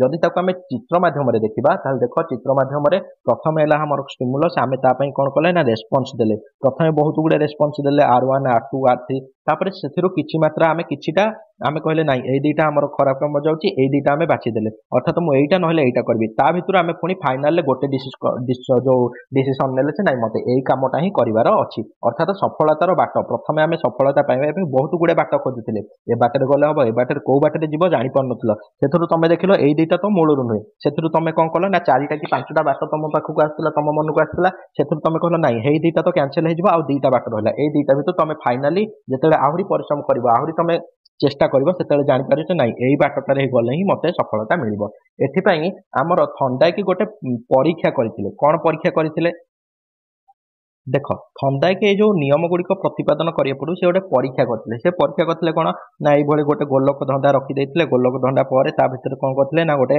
मूषा को छाड़ी देथिले मूषा को एठी छाड़ी देले एई बाटरे आ एकरे एंती जायके एठी बहुत गुडे गोलक धंदा भितर एमिति आसी बाट एकरे थिला एठी कोन करथिले ना खाद्य रखिथिले मूषा को ता भितर छाड़ी देले मूषा हेतु एकर गला मूषा हेतु कोन कला ना बारंबार विभिन्न प्रकार रास्ता एकर गला बाट पाइलानी एकर गला बाट पाइलानी एकर गला बाट पाइलानी हठात से एंती गोटे गोटे बाटरे जायके एठी बाहरी पइला आ खाद्य को खाइदेला पुणी थे जो मूषा को आउ थे छाड़े पुणी मूषा एथर माने कौन कला ना अल्प समय जाकि मूषा पाखे पहुंचीगला धीरे धीरे तीन चार थर होगा मूषा डायरेक्ट से बाटर जाकि खाद्य पाखे पहुंचीगला ताले एइथरो थंडाई जानले जे बारंबार आमे जते जो प्रचेष्टा करबा निश्चय आमे सफलता पाखे पाइबा आमे जो अबाट अर्थात जो बाट गुड़ारे गले आमे सफलता पाइबानी से बाट गुड़ा आमे धीरे धीरे कैंसिल करदेबा अर्थात से आउ जते आमे बारंबार शेष पर्यायर पहुंचबा ए बाट गुड़ारे ही आमे मूलरू जीवानी डायरेक्ट आमे जो बाटर जीवे गले आमको सफलता मिले से बाट ही आमे बाछि नहीं था ताले जो शिक्षण रु थंडाई कि आमर तीन नियम बाहर करथिले गोटे हला प्रस्तुति नियम गोटे हला अभ्यास नियम आ गोटे हला फलाफल नियम तीनटा नियम से प्रतिपादन करथिले बहुत इंपोर्टेंट तीनटा नियम भल भाबे बुझ मु जा कहूची एथरे किछि भी लिखा हैनी मु तुमको केवल कहूची तमे सेटाको गुण सुन ताले प्रस्तुति नियम कहले कोन बुझुछ थंडाई कि कहले जे पर्यंत जणे मनुष्य बा प्राणी गोटे कार्य करिया पई निज भितरे प्रस्तुति होई नाही से पर्यंत से कार्यटाकू करि परिबो नाही एही नियम अनुसार शिक्षार्थी आमे जदि शिक्षा क्षेत्र में देखिबा शिक्षार्थी जेतेबेले शारीरिक आ मानसिक स्तर रे प्रस्तुत थाए सेतेबेले आमे जदि ताको शिक्षा दान देबा ताहले ता सफल हबो जदि से शारीरिक बा मानसिक स्तर रे प्रस्तुत नाही आ आमे जदि ताको बाध्य रे पढाई चलुथिबा ताले कदापि से कामटा सफल हबो नाही से उचित शिक्षा ग्रहण करि परिबो नाही ताले जे कोनोसी कार्य करिया पई हमकु प्रथमे प्रस्तुत हेबा दरकार बुझी पाइल तेणु शिशु शिक्षण प्राय प्रस्तुत थिला बेले आमे जदि ताको शिक्षा न देबा ताले ताथरे हताश भाव मध्य देखा जिवो मनकर से पढिबाकू चाहूची आमे सेही समय किंतु ताको पाठ पढाइले नाही ताले ताको मध्य बहुत कष्ट हबो ता से कहबो मु एई टाइम रे पढिबाकू चाहूची किंतु सार मते पढौ नांती किंतु जो टाइम रे मो मन नाही सेही समय रे पढौछन ता माने ता ऊपर गोटे प्रेशर पडिबो सेति पई ताथरे हताश भाव मध्य देखा जिवो आ शिक्षा दान मध्य निष्फल हेई पारे बुझी पाइल प्रथम नियम होला प्रस्तुति नियम एटा को आमे इंग्लिश रे कहंती law of readiness law of readiness बुझी पाइल एटा को कहला कोन थर्ड कर लॉ ऑफ रेडीनेस प्रथम नियम सेकेंड रे हला कोन ना सेकेंड रे से कहले अभ्यास नियम सेकेंड रे कोन कहले ना अभ्यास नियम ताले अभ्यास नियम कोन ना एही नियम अनुसार बारंबार अभ्यास द्वारा उद्दीपक आ प्रतिक्रिया मध्य संजोग बंध सुदृढ़ हुए आमे जेते थर अभ्यास करबा अर्थात जेते थर आमे प्रतिक्रिया देखैबा जहा फल रे आमे उद्दीपक आउ आमर जोटा प्रतिक्रिया या भितर गोटे संबंध सृष्टि हम आम डायरेक्ट गोटे बाटटे पाइपर दीर्घ समय धरी आम जदि यही अभ्यास न करवा आम से भूली जा तुम जब पढ़ा क्षेत्र में देखो से सेम जिनसा हूँ आम जब बारंबार डेली आम से पढ़ुवा आमर बेसी दिन मन रोचे जदि आम मसे कि 2 मास आम भूली जाऊे पढ़ुने आम निश्चिंत भूली जाऊे यहीटा को कहुच्छे अभ्यास नियम अर्थात कौन कार्य बारंबार अभ्यास कले शिक्षार्थी ताहा सहजरे निश्चय आमर शिखि पारिबो बुझिपाइल वर्तमान आम देखा वर्तमान देखिया फलाफल नियम बा दंड बा पुरस्कार जोटा आम कहूचे जदि गोटे काम करने फल जदि दंड मिलला ताले से सही कामटा आउ केबे भी करबनी जदि ताकू पुरस्कार मिलला ताले सही कामटा से निश्चय करिया पई आग्रह प्रकाश करिवो अर्थात गोटे मनीषटे किबा जेकोसी पिला कुह जेकोसी जंतु कुह जीव कुह से माने काम करिवे जदि से कामटारे ताकू सफलता मिलला जदि से कामटारे ताकू सफलता मिलला से सेटाकू पुणी थरे करे जदि विफलता मिलला ताले सेही कामटाकू से करे नाही एटा को हमर कोन कहला ना फलाफल नियम कहगला ताले तीनटाक नियम बहुत भल भाबे बुझी पाइल थंडाई हमर परीक्षा कले कहा ऊपर मूषा ଏଟା ବି କ୍ୱେଶ୍ଚିନ୍ ଆସେ କାହାକୁ କାହାକୁ ନେଇକି ପରୀକ୍ଷା କରିଥିଲେ ମୂଷା ଆଉ ବିରାଡିକୁ ନେଇକି ଥଣ୍ଡାଇକି ପରୀକ୍ଷା କରିଥିଲେ। ଆମେରିକାର ସେ ମନସ୍ତତ୍ତ୍ୱବିତି ସିଏ ଦେଇଥିଲେ କଣ ନା ଟ୍ରାଏଲ ଆଣ୍ଡ ଏରର ଯୋଉଟାକୁ ଆମେ କହୁଛେ ପ୍ରଯତ୍ନ ପ୍ରମାଦ ପ୍ରସ୍ତୁତି ନିୟମ ଅଭ୍ୟାସ ନିୟମ ଆଉ ଫଳାଫଳ ନିୟମ ଦେଇଥିଲେ। ଆମେ ଯେତେବେଳେ କ୍ୱେଶ୍ଚିନ୍ କରିବା ଆହୁରି ଡିଟେଲ ତମେ ଭଲ ଭାବେ ବୁଝିପାରିବ। ଯଦି ବୁଝିପାରୁଛ ତାହେଲେ ନିଶ୍ଚୟ ଟିକେ ଲାଇକ୍ କରିବ ଆଉ ସାଙ୍ଗମାନଙ୍କୁ ମଧ୍ୟ ଟିକେ ସେୟାର କରିବ ଆଉ କମେଣ୍ଟ କରି ଜଣେଇବ ଯେ ତମକୁ ଏଇ ଥିଓରି କ୍ଲାସଟା କେମିତି ଲାଗିଲା। ତାହେଲେ ବର୍ତ୍ତମାନ ଆମର ନେକ୍ସଟ ଥିଓରି ଆଜିର ପଢିବା ପରୀକ୍ଷଣ ପଦ୍ଧତି। ତାହେଲେ ପରୀକ୍ଷଣ କଣ ବର୍ତ୍ତମାନ ଆମେ ଦେଖିବା। ତାହେଲେ ଦେଖ ପରୀକ୍ଷଣ ପଦ୍ଧତି ନାଁରୁ ହିଁ ତମେ ଜାଣିପାରୁଥିବ ଯେ ପରୀକ୍ଷା କରି ଆମେ ଶିଖିବା। ଆମେ ବର୍ତ୍ତମାନ ଯୋଉ ପଢୁଛେ ବିଭିନ୍ନ ପ୍ରକାର ପଦ୍ଧତି ଏରା କଣ ପଢୁଛେ ଯେ ପିଲା କିପରି ଶିଖେ ଶିଶୁ କିପରି ଶିଖେ ତା ବିଷୟରେ ଆମେ ପଢୁଛେ ବିଭିନ୍ନ ପ୍ରକାର ପଦ୍ଧତି। ତାହେଲେ ତା ଭିତରୁ ହଉଛି ଗୋଟେ ପରୀକ୍ଷଣ ପଦ୍ଧତି। ତାହେଲେ ପରୀକ୍ଷଣ ପଦ୍ଧତି କଣ ନା ଯେତେବେଳେ ଆମ ଶିକ୍ଷକ ଆମକୁ ପଢାଇଥାନ୍ତି ଆମେ ତାଙ୍କଠାରୁ ବହୁତ କିଛି ଶିକ୍ଷା ଆମେ ପାଇଥାନ୍ତି। ତାହେଲେ ତାଙ୍କଠାରୁ ଯୋଉ ଶିକ୍ଷା ପାଇଥାନ୍ତି ବହି ପଢିକି ମଧ୍ୟ ଆମେ ବହୁତ କିଛି ଶିକ୍ଷା ପାଇଥାନ୍ତି। କିନ୍ତୁ ବେଳେ ବେଳେ ଆମ ମନରେ ଡାଉଟ ମଧ୍ୟ ରହିଥାଏ ଯେ ପ୍ରକୃତରେ କଣ ଏସବୁ ସତ୍ୟ ହୋଇଥାଏ। ତାହେଲେ ସେତେବେଳେ ଆମେ ଯଦି ନିଜେ ପରୀକ୍ଷା କରି ସେଗୁଡ଼ିକ ଆମେ ଦେଖିପାରିବା ତାହେଲେ ଆମ ମନରେ ଯୋଉ ଡାଉଟ ଥିବ ଯୋଉ ସଂଶୟ ଥିବ ଯୋଉ ସନ୍ଦେହ ଥିବ ସେଗୁଡ଼ିକ ନିଶ୍ଚୟ ଯୋଉ ଦୂର ହେଇଯିବ। ତାହେଲେ ଏଇଟାକୁ କୁହାଯାଏ ଯେ ପରୀକ୍ଷା କରି ଆମେ ଶିଖିବା। ସେଇଟାକୁ କୁହାଯାଏ କଣ ନା ପରୀକ୍ଷଣ ପଦ୍ଧତି। ତାହେଲେ ଏଇ ଯୋଉ ପରୀକ୍ଷଣ ପଦ୍ଧତି କରିବା ଦ୍ୱାରା ଆମର ଅନୁମାନ ଶକ୍ତି ସୃଜନାତ୍ମକ ଶକ୍ତିର ବିକାଶ ହୋଇଥାଏ। ମନରୁ ଆମର ଯୋଉ ସନ୍ଦେହ ଥାଏ ତାହା ଦୂର ହେଇଯାଇଥାଏ ଆଉ ଅନେକ ଦିନ ପର୍ଯ୍ୟନ୍ତ ଏଟା ଆମ ମନେ ରହିଥାଏ ମଧ୍ୟ କାରଣ ଏଟା ଆମର ଗୋଟେ କଣ ହେଇଥାଏ ଅନୁଭୂତି ହେଇଯାଇଥାଏ ଆମ ଭିତରେ ରହିଯାଇଥାଏ। ଆମେ ଯେହେତୁ ନିଜେ ଏଟା କରିକି ଶିଖିଥାନ୍ତି ତେଣୁ ହଁ ଯେତେବେଳେ ବି ଗୋଟେ ମନେ ପକେଇଲେ ନାଇଁ ଆମେ ସେଇ ପରୀକ୍ଷାଟା କରିଥିଲେ ସେଥିରେ ଏମିତି ଏମିତି ହେଇଥିଲା ତାହେଲେ ଏଟା ଆମର ଅନେକ ଦିନ ପର୍ଯ୍ୟନ୍ତ ମଧ୍ୟ ମନେ ରହିଯାଇଥାଏ। ଘୋଷିବା ଅପେକ୍ଷା ଆମେ ଯଦି ପରୀକ୍ଷଣ ପଦ୍ଧତି କରିବା ତାହେଲେ ଆମର ଅନେକ ଦିନ ପର୍ଯ୍ୟନ୍ତ ମନେ ରହିଯାଇଥାଏ। ତାହେଲେ ଏ ଯୋଉ ପରୀକ୍ଷଣ ପଦ୍ଧତିରେ କିଛି ସୋପାନ ଅଛି। ତାହେଲେ ସୋପାନରେ ପ୍ରଥମ ସୋପାନ ହେଲା କଣ ନା ସମସ୍ୟାର ସମ୍ବେଦନ ବା sensing of the problem sensing the problem ଅର୍ଥାତ ପ୍ରୋବ୍ଲେମଟା କଣ ଆମର କୋଉଟା ଆମେ ଦରକାର ଆମର କଣ ସେଇ ସମସ୍ୟାଟାକୁ ପ୍ରଥମେ ଆମକୁ ବୁଝିବାକୁ ପଡିବ। ସମସ୍ୟାର ସମ୍ବେଦନ କହିଲେ ସେନ୍ସିଂ ଦ ପ୍ରୋବ୍ଲେମ ଅର୍ଥାତ ସମସ୍ୟାଟାକୁ ଅନୁଭବ କରିବାକୁ ପଡିବ ଯେ ଆମକୁ କଣଟା ଦରକାର। ସେକେଣ୍ଡରେ ହେଲା ସମସ୍ୟାର ସ୍ପଷ୍ଟୀକରଣ ଡିଫାଇନିଂ ଦ ପ୍ରୋବ୍ଲେମ ଅର୍ଥାତ ଆମକୁ କୋଉ କାମ କରିବାକୁ ପଡିବ। ଏଇ ଯୋଉ ଆମ ପାଖରେ ଯୋଉ ସମସ୍ୟାଟା ଅଛି ତାର ନେସେସରୀ କଣ ଆମକୁ କଣଟା ଦରକାର ସେଇଟାକୁ ଆମକୁ ଜାଣିବାକୁ ପଡିବ। ତାପରେ ହେଲା ପ୍ରାସଙ୍ଗିକ ତଥ୍ୟ ସଂଗ୍ରହ କଲେକ୍ସନ ଅଫ ରିଲେଭାଣ୍ଟ ଡାଟା କହିଲେ ଯୋଉ ସେଇ ସମସ୍ୟାଟାକୁ ସମାଧାନ କରିବା ପାଇଁ ଆମକୁ ଯାହା ଯାହା ଡାଟା ଦରକାର ତାକୁ ଆମକୁ କଲେକ୍ସନ କରିବାକୁ ପଡିବ। ତାପରେ ହେଲା ପ୍ରକଳ୍ପ ଅନୁକଳ୍ପନା ଗଠନ ଅର୍ଥାତ ଫର୍ମୁଲେସନ ଅଫ ହାଇପୋଥେସିସ ସେଇ ଡାଟାକୁ ଦେଖିକି ସେଇ ଡାଟାକୁ ଅନୁକରଣ କରିକି ସେଇ ଡାଟାକୁ ଆଲୋଚନା କରିକି ବିଶ୍ଳେଷଣ କରିକି ଆମକୁ ଭାବିବାକୁ ପଡିବ ଯେ କୋଉ କୋଉ ଡାଟା ଗୁଡିକ ଆମକୁ ନେଇକି ଆମେ କୋଉ ନିଷ୍କର୍ଷରେ ପହଞ୍ଚି ପାରିବା ବୋଲି ଆମେ କରିବାକୁ ପଡିବ। ପଞ୍ଚମ ଷ୍ଟେପ ହେଲା କଣ ନା ପ୍ରକଳ୍ପ ଗୁଡିକର ପରୀକ୍ଷଣ ଟେଷ୍ଟିଂ ଅଫ ହାଇପୋଥେସିସ କହିଲି। ତାପରେ ହେଲା ସିଦ୍ଧାନ୍ତ ନିରୂପଣ ସବୁଗୁଡିକ ଆମେ ଯେତେବେଳେ ଚେକ୍ କରିଦେବା ନାଇଁ ଏଇ ଡାଟା ଆମେ କଲେକ୍ସନ କରିଦେଲେ ତାକୁ ଆନାଲିସିସ ପୁରା କଲେ ଲାଷ୍ଟ ଆମେ କରିବା ଡ୍ରଇଂ କନକ୍ଲୁଜନ ଡ୍ର କରିବା ନାଇଁ ଏଇଟା ହିଁ ଆମର ଠିକ ହେଲା। ତାପରେ ହେଲା ଫଳାଫଳର ପ୍ରୟୋଗ ଆପ୍ଲିକେସନ ଅଫ ଦି ରେଜଲ୍ଟଟା ଆମେ ଜାଣିଦେଲେ କନକ୍ଲୁଜନ ଏଠି ପାଇଗଲେ ତାପରେ ଆମେ ତାକୁ ଫଳାଫଳର ପ୍ରୟୋଗ ଆମେ କରିବା। ତାହେଲେ ଏଇଟା ହଉଛି ଆମର କଣ ନା ସୋପାନ ଗୁଡିକ ଥାଏ।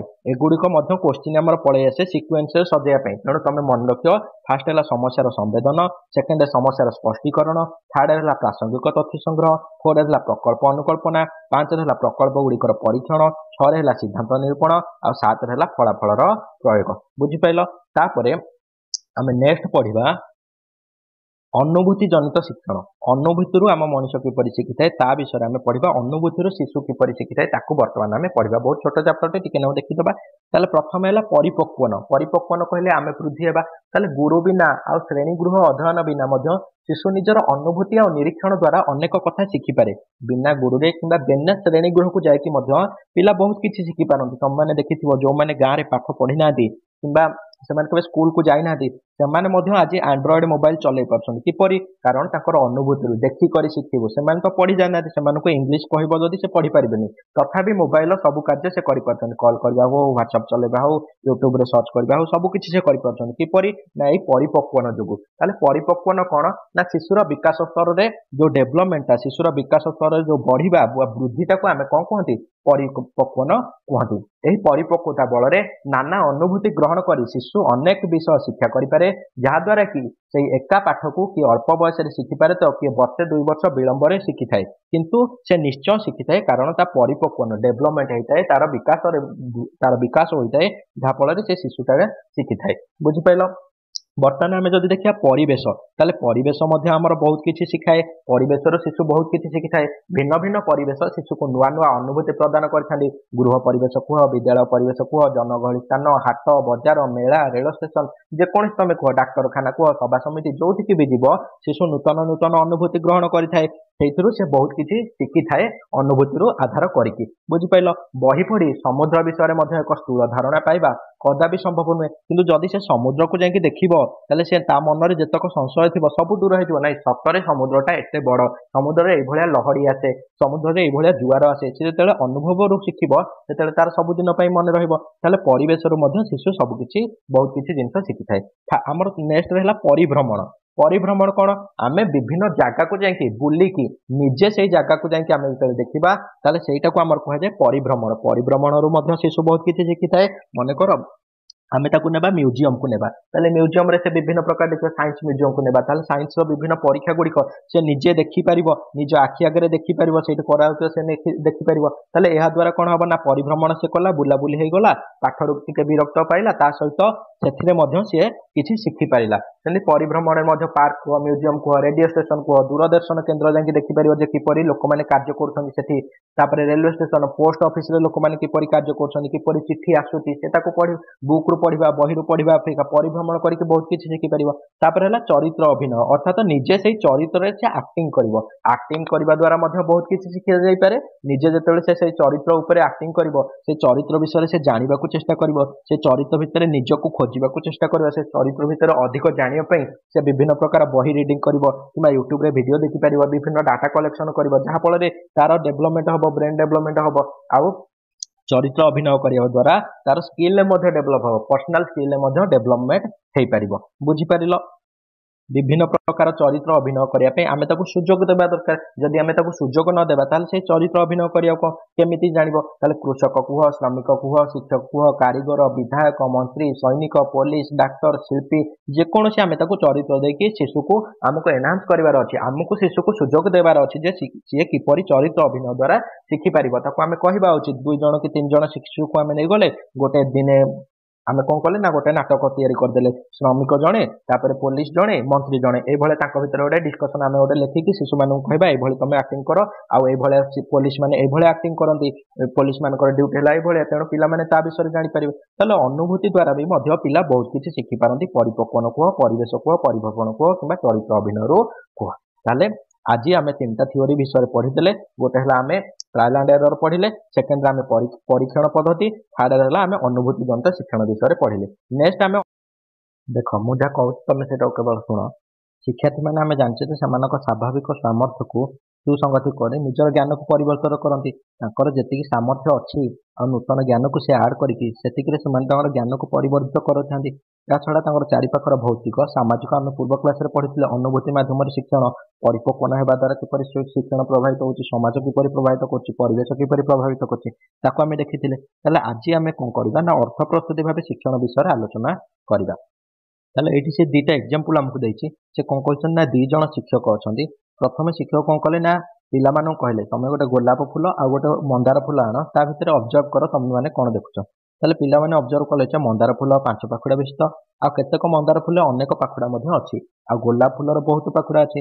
ମନ୍ଦାର ଫୁଲ ଆମର ନାଲି ରଙ୍ଗର ଥାଏ, ଆଉ ମନ୍ଦାର ଫୁଲ ଧଳା, ହଳଦିଆ, ଗୋଲାପୀ ରଙ୍ଗର ମଧ୍ୟ ଅଛି। ଏମାନେ ସବୁ ପିଲାମାନେ ଅବଜର୍ଭ କରୁଛନ୍ତି।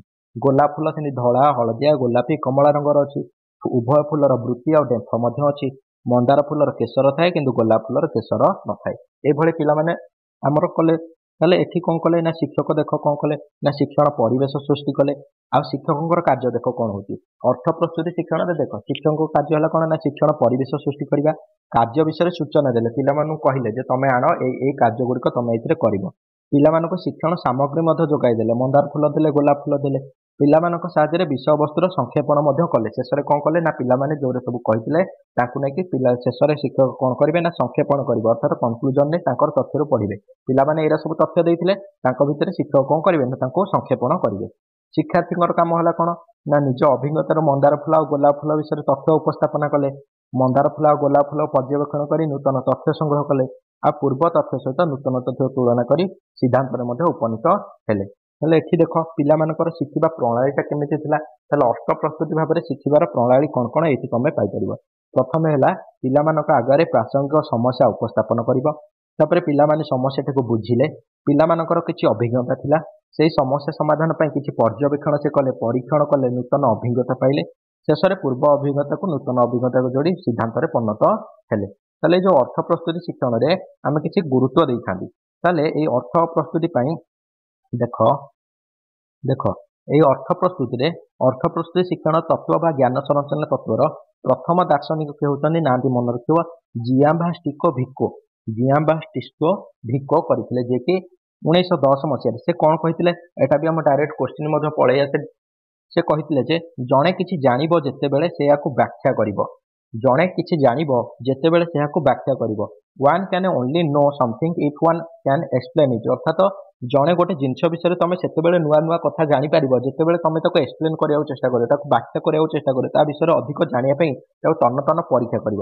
यहाँ किए कहते ना जियांबाटिस्तो भिको जे कि आमर अर्थ प्रस्तुति शिक्षण प्रथम ज्ञान संरचना तत्वर प्रथम दार्शनिक नांटी को मन रख ये अर्थ प्रस्तुति शिक्षण में आम प्रथम कौन कले ना स्टेप गुड़िक मन रख प्रथम तथ्य संग्रह कले छात्र छात्री मानक प्रश्न पचार तथ्य संग्रह करने उत्साहित करवा तापर बहुविध बुद्धिर व्यवहार मल्टीपल इंटेलिजेंस आम कौन करवा ना बहुविध व्याख्या करने छात्र छात्री मानक उत्साहित करा जमी से कले मंदार फूल डेम्फ अच्छी पाखुड़ा यार अलग पाखुड़ा अच्छी मंदार फूल लाल रंगर मिले अलग रंगर मिले ताले एरा सब व्याख्या कले ताले यहाँ हूँ सेकेंड प्रोसेस आमर कौन ना बहुबुद्धि बुद्धिर व्यवहार तापर है सम्मिलित शिक्षण कोलाबोरेटिव लर्निंग ताले कोलाबोरेटिव लर्निंग रे कौन कले ना देख छात्र छात्री मैंने दल में काम कर अभिज्ञता विनिमय कर परस्पर ठार शिखिले तापर शिक्षण फलाफल विषय शिक्षक सांगसाथी मिसिक से कौन कले ना सिद्धांत उपनीत हेले ताले 3टा स्टेप ताले एभली आमर अर्थ प्रस्तुति शिक्षण रे एभली विषय को गुरुत्व दिया जाए गोटे है तथ्य संग्रह को गुरुत्व दिया जाए द्वितीय है मल्टीपल इंटेलिजेंस को तृतीय है कोलाबोरेटिव लर्निंग समस्ते मिसिकी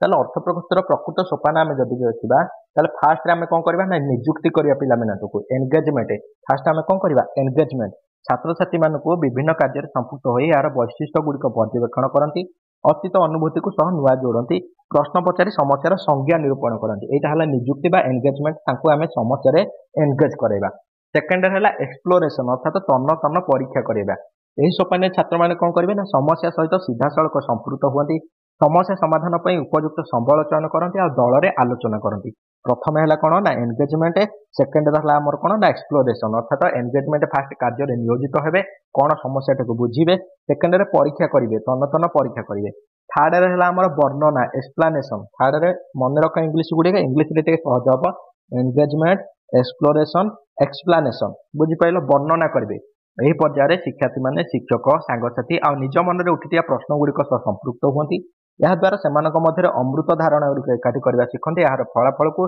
श्रेणीर अन्य पिला सहित आलोचना करती सी प्रथम है एंगेजमेंट आउ थे कौन रिपीट मुझे बारंबार कर जहाँफल तुम मन रही पड़ो क्लास में ही मन रही अर्थ प्रस्तुतिर शिक्षण सोपान देख फास्ट है एंगेजमेंट निजुक्ति अर्थात से आमर समस्या निजुक्ति हेले सेकेंड है कौन ना एक्सप्लोरेशन अर्थात से खोजिले तापर वर्णना तापर है एक्सप्लानेशन एक्सप्लोरेशन एक्सप्लानेशन वर्णना कले सांगसाथी मान सहित वर्णना कले जे से जोटा खोजिशंती सेटा को वर्णना से कौन कले ना वर्णना कले थर्ड है एलाबोरेशन यही पर्यायर कौन हम ना शिक्षार्थी व्याख्याकरण जोटा कहुए यही पर्यायर शिक्षार्थी धारणा संबंध में पूर्ण अवगत हो सारी थाए यहाँ बढ़ाइबा कार्य आरंभ करें या सहित तार धारणा को नुआ कर शिखिଥିବା धारणा और अन्य संबंधित धारणा को वास्तव जीवन सह जोड़ी थाए एलाबोरेशन कौन हम ना शिक्षार्थी जोटा से सब एक्सप्लानेशन करदेला सी गोटे जानला किसी नुआ कर शिखिला सांगसाथी मानक ठारू से सब गुड़ाक से कौन करवा ना एलाबोरेशन कर व्याख्या कर जीवन सहित जोड़ लास्ट में हम आमर इभाल्यूशन मूल्यांकन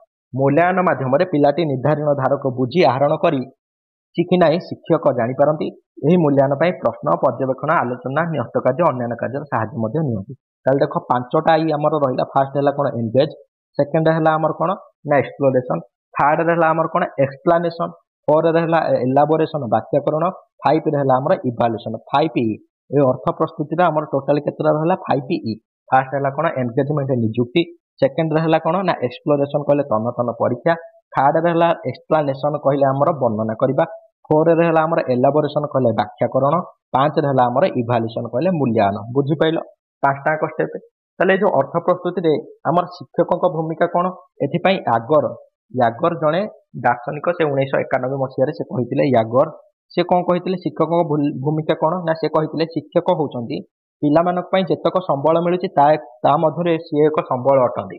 ସମ୍ବଳ ଆମର କଣ ନା ଯିଏ ପଢିବାରେ ସାହାଯ୍ୟ କରେ। ତାହେଲେ ଏଇ ଯୋଉ ଶିକ୍ଷକ ଯାହାକୁ ନେଇକି ପିଲାମାନେ ପରୀକ୍ଷା କରନ୍ତି, ନୂତନ ତଥ୍ୟ ଜାଣନ୍ତି, ତାହେଲେ ଶିକ୍ଷକ ମଧ୍ୟ ଗୋଟେ ସମ୍ବଳର ଅଂଶ ବିଶେଷ। କାରଣ ଶିକ୍ଷକଙ୍କ ଦ୍ୱାରା ହିଁ ତ ପିଲାମାନେ ସଠିକ ଦିଗଦର୍ଶନ ପାଆନ୍ତି ନା। ତେଣୁ ଆଗରୁ କହିଲେ ଅର୍ଥ ପ୍ରସ୍ତୁତି ଶିକ୍ଷଣରେ ପ୍ରଥମ ଭୂମିକା ହେଲା ଶିକ୍ଷଣ ଜଣେ ସମ୍ବଳ ଅଟନ୍ତି ଶିକ୍ଷକ। ତାପରେ ଆହ୍ୱାନମୂଳକ ଅନୁଭୂତି ହାସଲ ପାଇଁ ପିଲାମାନଙ୍କୁ ନିଯୁକ୍ତି ମଧ୍ୟ ଦିଅନ୍ତି। ଶିକ୍ଷକ ହିଁ ଜାଣନ୍ତି ଯେ କୋଉ ପିଲାର ଆବିଲିଟି କେତେ, ସେଇ ଅନୁସାରେ ତାଙ୍କୁ କାର୍ଯ୍ୟ ନିଅନ୍ତି, ସେଇ କାର୍ଯ୍ୟରେ ତାଙ୍କୁ ନିଯୁକ୍ତି କରନ୍ତି। ପ୍ରଥମ ସୋପାନ ତ ଆମର ଏନଗେଜମେଣ୍ଟ ନା। ତାହେଲେ ସେଇ କାର୍ଯ୍ୟରେ ନିଯୁକ୍ତି କରନ୍ତି କିଏ? ଶିକ୍ଷକ, କାରଣ ସିଏ ନିଜ ପିଲାମାନଙ୍କୁ ଠିକ ଭାବେ ଜାଣିଛନ୍ତି। ଥାର୍ଡରେ ସେ କହିଲେ ପିଲାମାନଙ୍କ ମଧ୍ୟରେ ନେତୃତ୍ୱ ନେବା ସୁଯୋଗ ସୃଷ୍ଟି କରିବା ସହ ସେମାନଙ୍କ ମଧ୍ୟରେ ସହଯୋଗୀ ବାତାବରଣ ସୃଷ୍ଟି କରନ୍ତି କିଏ? ନା ଶିକ୍ଷକ। ଶିକ୍ଷକଙ୍କର ଆଉ ଗୋଟେ ରୋଲ ହେଲା କଣ ନା ସେ ପିଲାମାନଙ୍କ ମଧ୍ୟରେ ସହଯୋଗୀ ବାତାବରଣ ସୃଷ୍ଟି କରିବେ। ନେକ୍ସଟ ହେଲା କଣ ନା ନିଜ ଧାରଣା ପିଲାମାନଙ୍କୁ କହିବା ପୂର୍ବରୁ ସେମାନଙ୍କ ଠାରେ ଥିବା ଧାରଣାକୁ ଧୈର୍ଯ୍ୟ ସହକାରେ ଶୁଣନ୍ତି। ଅର୍ଥାତ ପିଲାମାନେ ଯୋଉଟା ଅବଜର୍ଭ କଲେ, ଯୋଉଟା ସେ ଏକ୍ସପ୍ଲେନେଟ୍ କଲେ, ତାଙ୍କ ଭିତରେ ଯୋଉଟା ସେ ସିଦ୍ଧାନ୍ତରେ ପରିଣତ କଲେ, ପ୍ରଥମେ ଶିକ୍ଷକଙ୍କର କାମ ହେଲା ସେଇଟାକୁ ଶୁଣିବା। ପିଲା ଯାହା କହୁଛି ତାକୁ ପୁରା ଧ୍ୟାନର ସହକାରେ ଶୁଣିବା, ଧୈର୍ଯ୍ୟର ସହକାରେ ଶୁଣିବା, ତାପରେ ଯାଇକି ନିଜର ଧାରଣା ପିଲାମାନଙ୍କୁ କହିବା। ତାପରେ ହେଲା ପିଲାମାନେ ଧାରଣା ଗୁଡ଼ିକ ବିଶ୍ଳେଷଣ କରି ଉପଯୁକ୍ତ ଭାବେ ଉପସ୍ଥାପନା କରିବା ପାଇଁ ଅଧିକ ସମୟ ଦିଅନ୍ତି। ଏଟା ହେଲା ଶିକ୍ଷକଙ୍କ କାର୍ଯ୍ୟ ଯେ ପିଲାମାନଙ୍କୁ ଠିକ ଆକୁରେଟ ସମୟ ଦେବା ଉଚିତ, ଉଚିତ ସମୟ ଦେବା ଉଚିତ। ଯୋଉ ପିଲା ଟିକେ ପଛେଇ ରହୁଛି ତାକୁ ଅଧିକ ସମୟ ଦେବା ଉଚିତ। ତାପରେ ନିଜକୁ ବିଶ୍ଳେଷଣ କରିବା, ବିଭିନ୍ନ ସୂଚନା ସଂଗ୍ରହ କରିବା, ଧାରଣାକୁ ଯୁକ୍ତି ସହକାରେ ଗ୍ରହଣ କରିବା, ନୂଆ ଧାରଣା ଆଧାରରେ ଆବଶ୍ୟକ ସ୍ଥଳେ ପୁରୁଣା ଧାରଣାକୁ ପରିବର୍ତ୍ତନ କରିବା ଇତ୍ୟାଦି କାମକୁ ଉତ୍ସାହିତ କରନ୍ତି କିଏ? ଶିକ୍ଷକ। ତାହେଲେ ଇଏ କହିଲେ କିଏ? ନା ଅର୍ଥ ପ୍ରସ୍ତୁତି ଭାବେ ଶିକ୍ଷଣରେ ଆଗରକର ଶିକ୍ଷକ କାର୍ଯ୍ୟ କଣ ରହିବ? ତାହେଲେ ଏଇଟା ସେ କହିଲେ। ବୁଝିପାରିଲ? ତାହେଲେ ଏଥି ସହିତ ଆମର ଅର୍ଥ ପ୍ରସ୍ତୁତି ସରିଗଲା। ଅର୍ଥ ପ୍ରସ୍ତୁତି ତମେ ମନେ ରଖିବା ଆମର ତିନିଟା ଜିନିଷ ଉପରେ ଫୋକସ ଦିଆଯାଏ। ଗୋଟେ ହେଲା ତଥ୍ୟ ସଂଗ୍ରହ, ତାପରେ ସେକେଣ୍ଡ ହେଲା ବହୁବୁଦ୍ଧି ବୁଦ୍ଧିର ବ୍ୟବହାର, ବହୁବିଧ ବୁଦ୍ଧିର ବ୍ୟବହାର ମଲ୍ଟିପୁଲ ଇଣ୍ଟେଲିଜେନ୍ସ, ତାପରେ ହେଲା ସମ୍ମିଳିତ ଶିକ୍ଷଣ।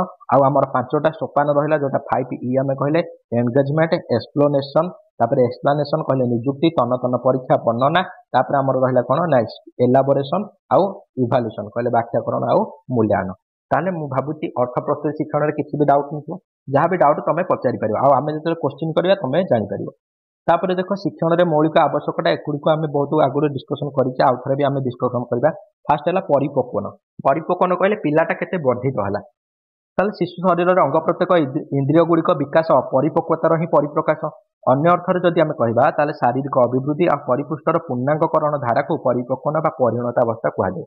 ଡେଫିନେସନଟା ମନେ ରଖିବା, ସେ କଣ କହୁଛି? ଶାରୀରିକ ଅଭିବୃଦ୍ଧି ଓ ପରିପୃଷ୍ଟର ପୂର୍ଣ୍ଣାଙ୍ଗକରଣ, ମାନେ ଆମର ଯୋଉ ବୃଦ୍ଧିଟାକୁ ସେ କହୁଛି କଣ ନା ପରିପକ୍ୱନ ବା ପରିଣତ ଅବସ୍ଥା କୁହାଯାଉଛି। ପରିପକ୍ୱତା ଶିଶୁର ଅନ୍ତର୍ନିହିତ ଶକ୍ତିର ପରିପ୍ରକାଶ କରାଥାଏ। ଏହି ପରିପ୍ରକାଶ ଶିକ୍ଷଣ ଉପରେ ନିର୍ଭର କରେ ନାହିଁ। ବୟସ ବୃଦ୍ଧି ସଙ୍ଗେ ସଙ୍ଗେ ଶାରୀରିକ ଆଉ ମାନସିକ ପରିପକ୍ୱତା ମଧ୍ୟ ଆସିଥାଏ। ଏହା ଅଭ୍ୟାସ ବା ତାଲିମ ବ୍ୟତୀତ ମଧ୍ୟ ହୋଇଥାଏ। ତାହେଲେ ବଗି ଆଉ ହଣ୍ଟଙ୍କ ମତରେ କ୍ୱେଶ୍ଚିନ୍ ଏଟା ମଧ୍ୟ ଆସେ, ବଗି ହଣ୍ଟ କଣ କହିଥିଲେ? ବଗି ହଣ୍ଟଙ୍କ ମତରେ ବିଭିନ୍ନ ବୟସରେ ବିଭିନ୍ନ କ୍ଷେତ୍ରରେ ବ୍ୟକ୍ତିର ପାରଦର୍ଶିତା ପ୍ରଦର୍ଶନ କରିବାର ପ୍ରକ୍ରିୟା ହିଁ ପରିପକ୍ୱତା। ସେ କହୁଛନ୍ତି ବିଭିନ୍ନ ବୟସରେ ବ୍ୟକ୍ତି ଯୋଉ ଯୋଉ କାର୍ଯ୍ୟ କରେ ସେଇ କାର୍ଯ୍ୟରୁ ହିଁ ଆମେ ଜାଣିପାରିବା ତାର ପରିପକ୍ୱତାଟା କଣ, ସେ କେତେ ମ୍ୟାଚ୍ୟୁର ହେଇଛି, କେତେ ପରିପକ୍ୱ ହେଇଛି। ବିଭିନ୍ନ ବୟସରେ ତାର ବିଭିନ୍ନ କ୍ଷେତ୍ରରେ ଯୋଉ ପାରଦର୍ଶିତା ସେ ଅର୍ଜନ କରୁଛି, ଯୋଉ କାର୍ଯ୍ୟ କରିକି ସେ ସଫଳ ହଉଛି, ସେଇ ସଫଳତାରୁ ହିଁ ଜାଣିପାରିବା ଯେ ସେ କେତେ ପରିପକ୍ୱ। ବୁଝିପାରିଲ? ଏଟା କିଏ କହିଲେ? ବଗି ଆଉ ହଣ୍ଟ। ଯଦି ଆମେ ଗୋଟେ ଏକ୍ସାମ୍ପଲ ନେଇକି ଦେଖିବା, ଯଦି ଗୋଟେ ପିଲାଟେ 6 ବର୍ଷରେ ସେ ସ୍କୁଲ ଯାଇକି ଯେତିକି ପାଠ ଆହରଣ କରିବା କଥା ସେତିକି କରିଦେଇଛି, ତାମାନେ ଆମେ କହିବା ସେ 6 ବର୍ଷ ବେଳକୁ ମ୍ୟାଚ୍ୟୁର ହେଇଯାଇଛି। ଅର୍ଥାତ 6 ବର୍ଷ ବୟସରେ ଯେତିକି ମ୍ୟାଚ୍ୟୁର ହେବା କଥା ସେ ହେଇଛି। ଯଦି ସେଇ 6 ବର୍ଷ ବୟସରେ ସେ ସ୍କୁଲ ଯାଇ ଭଲସେ କଥା କହି ଏପର୍ଯ୍ୟନ୍ତ କହିପାରୁନି, ତାମାନେ ଆମେ କହିବା ସେ ପରିପକ୍ୱ ହେଇନି। ବୁଝିପାରିଲ? ଡେଫିନେସନଟା ଏଟା କ୍ୱେଶ୍ଚିନ୍ ଆସେ, ବଗି ହଣ୍ଟଙ୍କର ଡାଇରେକ୍ଟ କ୍ୱେଶ୍ଚିନ୍ ଆସେ। ପୂର୍ବ ଆମର ପ୍ରିଭିୟସ୍ ଇୟରରେ ମଧ୍ୟ ଆସିଛି, ତମମାନେ ଦେଖିପାରିବ। ବିଭିନ୍ନ ବୟସରେ ବିଭିନ୍ନ କ୍ଷେତ୍ରରେ ବ୍ୟକ୍ତିର ପାରଦର୍ଶିତା ପ୍ରଦର୍ଶନ କରିବାର ପ୍ରକ୍ରିୟା ହିଁ ପରିପକ୍ୱତା। ବୁଝିପାରିଲ? ତାହେଲେ ପରିପକ୍ୱତା ହଉଛି ଆମର କଣ ଗୋଟେ ସ୍ୱାଭାବିକ ପ୍ରକ୍ରିୟା, କାରଣ ଏଟା ତ ଆମ କଣ୍ଟ୍ରୋଲରେ ନଥାଏ। ବ୍ୟକ୍ତିର ବୃଦ୍ଧି ସହିତ ହିଁ ପରିପକ୍ୱ ହେଇଥାଏ। ବ୍ୟକ୍ତି ଯେତେ ପରିପକ୍ୱ ହବ ସେତେ ତାର ଶିକ୍ଷଣ ସେଇ ଅନୁସାରେ ହବ। ତାପରେ ବର୍ତ୍ତମାନ ଆମେ ଦେଖିବା କ୍ଲାନ୍ତି। କ୍ଲାନ୍ତି ରହିତ ପ୍ରଫୁଲ୍ଲତା। କ୍ଲାନ୍ତି କହିଲେ କଣ ନା ଆମେ ଯୋଉଟା ଥକାପଣ, କ୍ଲାନ୍ତିଟାକୁ ଆମେ ଓଡ଼ିଆ ଭାଷାରେ କଣ କହିପାରିବା? ଥକାପଣ କହିପାରିବା। ଫଳପ୍ରଦ ଶିକ୍ଷଣ ପାଇଁ ଶିଶୁର ମନ ପ୍ରଫୁଲ୍ଲ ରହିବା ଆବଶ୍ୟକ, କାରଣ ଶିଶୁର ମନ ଯଦି ଆମେ ଦେଖିଲେ ଯେତେବେଳେ ଟ୍ରାଏଲ ଆଣ୍ଡ ଏରର ମେଥଡ ପଢିଲେ ଯୋଉଟା ପ୍ରଯତ୍ନ ପ୍ରମାଦ, ସେଥିରେ ଆମେ ଗୋଟେ ପଢିଥିଲେ ଲ ଅଫ ରେଡିନେସ୍। ସମସ୍ତେ ଦେଖ ପାଠଟା ପୂର୍ବ କ୍ଲାସ ସହିତ ଲିଙ୍କ ରହୁଛି, ଯୋଉମାନେ ବି ତାକୁ ଦେଖିନ ଯାଇକି ଦେଖିପାରିବ। ଲ ଅଫ ରେଡିନେସ୍। ତାହେଲେ ଲ ଅଫ ରେଡିନେସ୍ କଣ କହୁଥିଲା? ଯେପର୍ଯ୍ୟନ୍ତ ଶିକ୍ଷାର୍ଥୀ ମନରେ, ଅର୍ଥାତ ଶିକ୍ଷାର୍ଥୀ ରେଡି ହେଇନି ପଢିବା ପାଇଁ, ଆମେ ଯଦି ପଢେଇବା ତାହେଲେ ଶିକ୍ଷଣ ଫଳପ୍ରଦ ହବ ନାହିଁ। अर्थात शिक्षण शिशुर मन जदि प्रफुल्ल रही खुशी रहा आम जो पाठटा पढ़ेबा से बहुत भल भाव बुझीपार कि ता मन जदि क्लांति थी शरीर ताक थकापण लगुव पढ़ा इच्छा होना आम जब से पाठ पढ़ेबा से किसी भी शिखिपार ना आम पाठपढ़ा पूरा बेकार जीव ताले जो क्लांति को आमर विभागीकरण कर तीन भाग में विभक्त कर गोटे है मांसपेशीय गोटे है इंद्रिय संपर्कित आउ गोटे है मानसिक क्वेश्चन आसे क्लांतिर विभागीकरण क्लांति को आम तीन भाग विभक्त कले मांसपेशीय गोटे है इंद्रिय संपर्कित आउ गोटे है मानसिक आम ये कौन करुचे ना आम पाठरे मांसपेशीय इंद्रिय गुड़िक एकाठी करके शारीरिक क्लांति आम कहूचे ताले मांसपेशीय इंद्रिय हो गला आमर गोटे शारीरिक क्लांति आउ गोटे रहा आमर मानसिक क्लांति शारीरिक क्लांति तुम जानी पड़ो शरीर सहित जड़ित रही शरीर सहित जोड़ी रही आम कम कले जो आम गोड़ काटे कि आम चलिए गोड़ काटे हाथ को आम लेखिला मैंने आम हाथ काटे आंगुठी पीड़ा हुए यहाँ होगा आमर कौन ना शारीरिक क्लांति शरीर सहित जोटा रिलेटेड रही देख शारीरिक क्लांति कौन विभिन्न कार्य करने फल आम देहरे अनावश्यक विषाक्त द्रव्य सृष्टि हो यह शारीरिक क्लांतिर कारण होता है केतेक शारीरिक क्लांति मानसिक क्लांतिर कारण बोली कहुए जमीक मन कर तुम एग्जाम अच्छी तुम एग्जाम अच्छी आ मसे कि तुम कौन है ना से समय एक्सीडेंट होगा से समय एमती भगवान करतु कहार भी न हो आम गोटे एग्जांपल नौचे से समय तुम एक्सीडेंट होगा तुम गोटे गोड़ कौन है ना अकामी होगा अर्थात घा होगा तुम से बर्तमान चलाबुला कर कि हाथ में किसी खंडिया होगा ताल तुम जब हाथ में खंडिया गला तुम पढ़वे से निश्चय असुविधा दब ताल तुम जब पढ़वे असुविधा दब तुम एग्जाम आगे अच्छी तुम मुझे टेंशन हम मुझे भल टे पढ़ी जब मुझे भल था निश्चय पाठ पढ़ी पारि था एग्जाम भल स्कोर करी कि जेहेतु तुम यहाँ शरीर अकामी हो जाए अर्थात भल तुम चल प्रचल भी कर पाठ पढ़ाई निहाती तुम कौन हम ना असुविधा देखा जहाँफल तुम मानसिक क्लांति हम तेणु से कहुए शारीरिक क्लांति मानसिक क्लांतिर कारण होता है एथिरू जना पड़े जे यही दुई प्रकार क्लांति सामग्रिक और परस्पर ठारू अलग नुहति यह छड़ा शारीरिक क्लांति मानसिक दक्षता को कमाई दे थाए जमिति कि तुम जदि भल थिबो ताले सेही समय जेतिकी रेट रे तुम पढ़ी पारुथबो जेतिकी तुमरो काबिलियत थिबो किंतु तुम जदि मानसिक जो शारीरिक क्लांति तुम थिबो सेही अनुसार तुम सेतिकी पढ़ी पारिबो नाही तुमरो इफेक्टिवनेस रे मध्य फरक देखैबो ताले देखो आम शरीर में बाह्य आभ्यंतरीण अवस्था खराब थिबार क्लांति मध्य सृष्टि होइथाय आभ्यंतरीण कारण होची दांत और गलगंड रोग असुस्थ आखि पुष्टि साधन अवस्था अनिद्रा रहिबा इत्यादि असुविधा जहाँफल पिला और वयस्क मान मानसिक अवसाद दे क्लांति सृष्टि करे जार फलस्वरूप पिला शिखा इच्छा प्रकाश कर पिलामानंठारे सहजरे क्लांति सृष्टि न होगापी एक उत्तम स्वास्थ्य और शारीरिक शिक्षा कार्यक्रम व्यवस्था रहा उचित बुझिपाल जो सब बाह्य कारण शिशु मानंठारे क्लांति सृष्टि कर देख एथुर भी क्वेश्चन आसे आभ्यंतरीण कारण गुड़िक कौन है क्लांतर ना दांत आ गलगंड रोग असुस्थ आखि पुष्टि साधन अवस्था अनिद्रा रहा से बाह्य कारण गुड़िक कौन है ना अत्यधिक उत्तेजना अस्वास्थ्यकर लुगापटा पिंधा वायु चलाचल असुविधा थी घर ए कौन ना बाह्य कारण अत्यधिक पाटितुंड होता स्थान त्रुटिपूर्ण बसवा प्रणाली त्रुटिपूर्ण विद्यालय कार्यक्रम एसबू कौन है आमर ना बाह्य क्लांति सृष्टि करे गुड़िक ताले बुझिपाल मानसिक क्लांति गुड़िक शारीरिक क्लांति शारीरिक क्लांति आम सरीगला बर्तमान देख मानसिक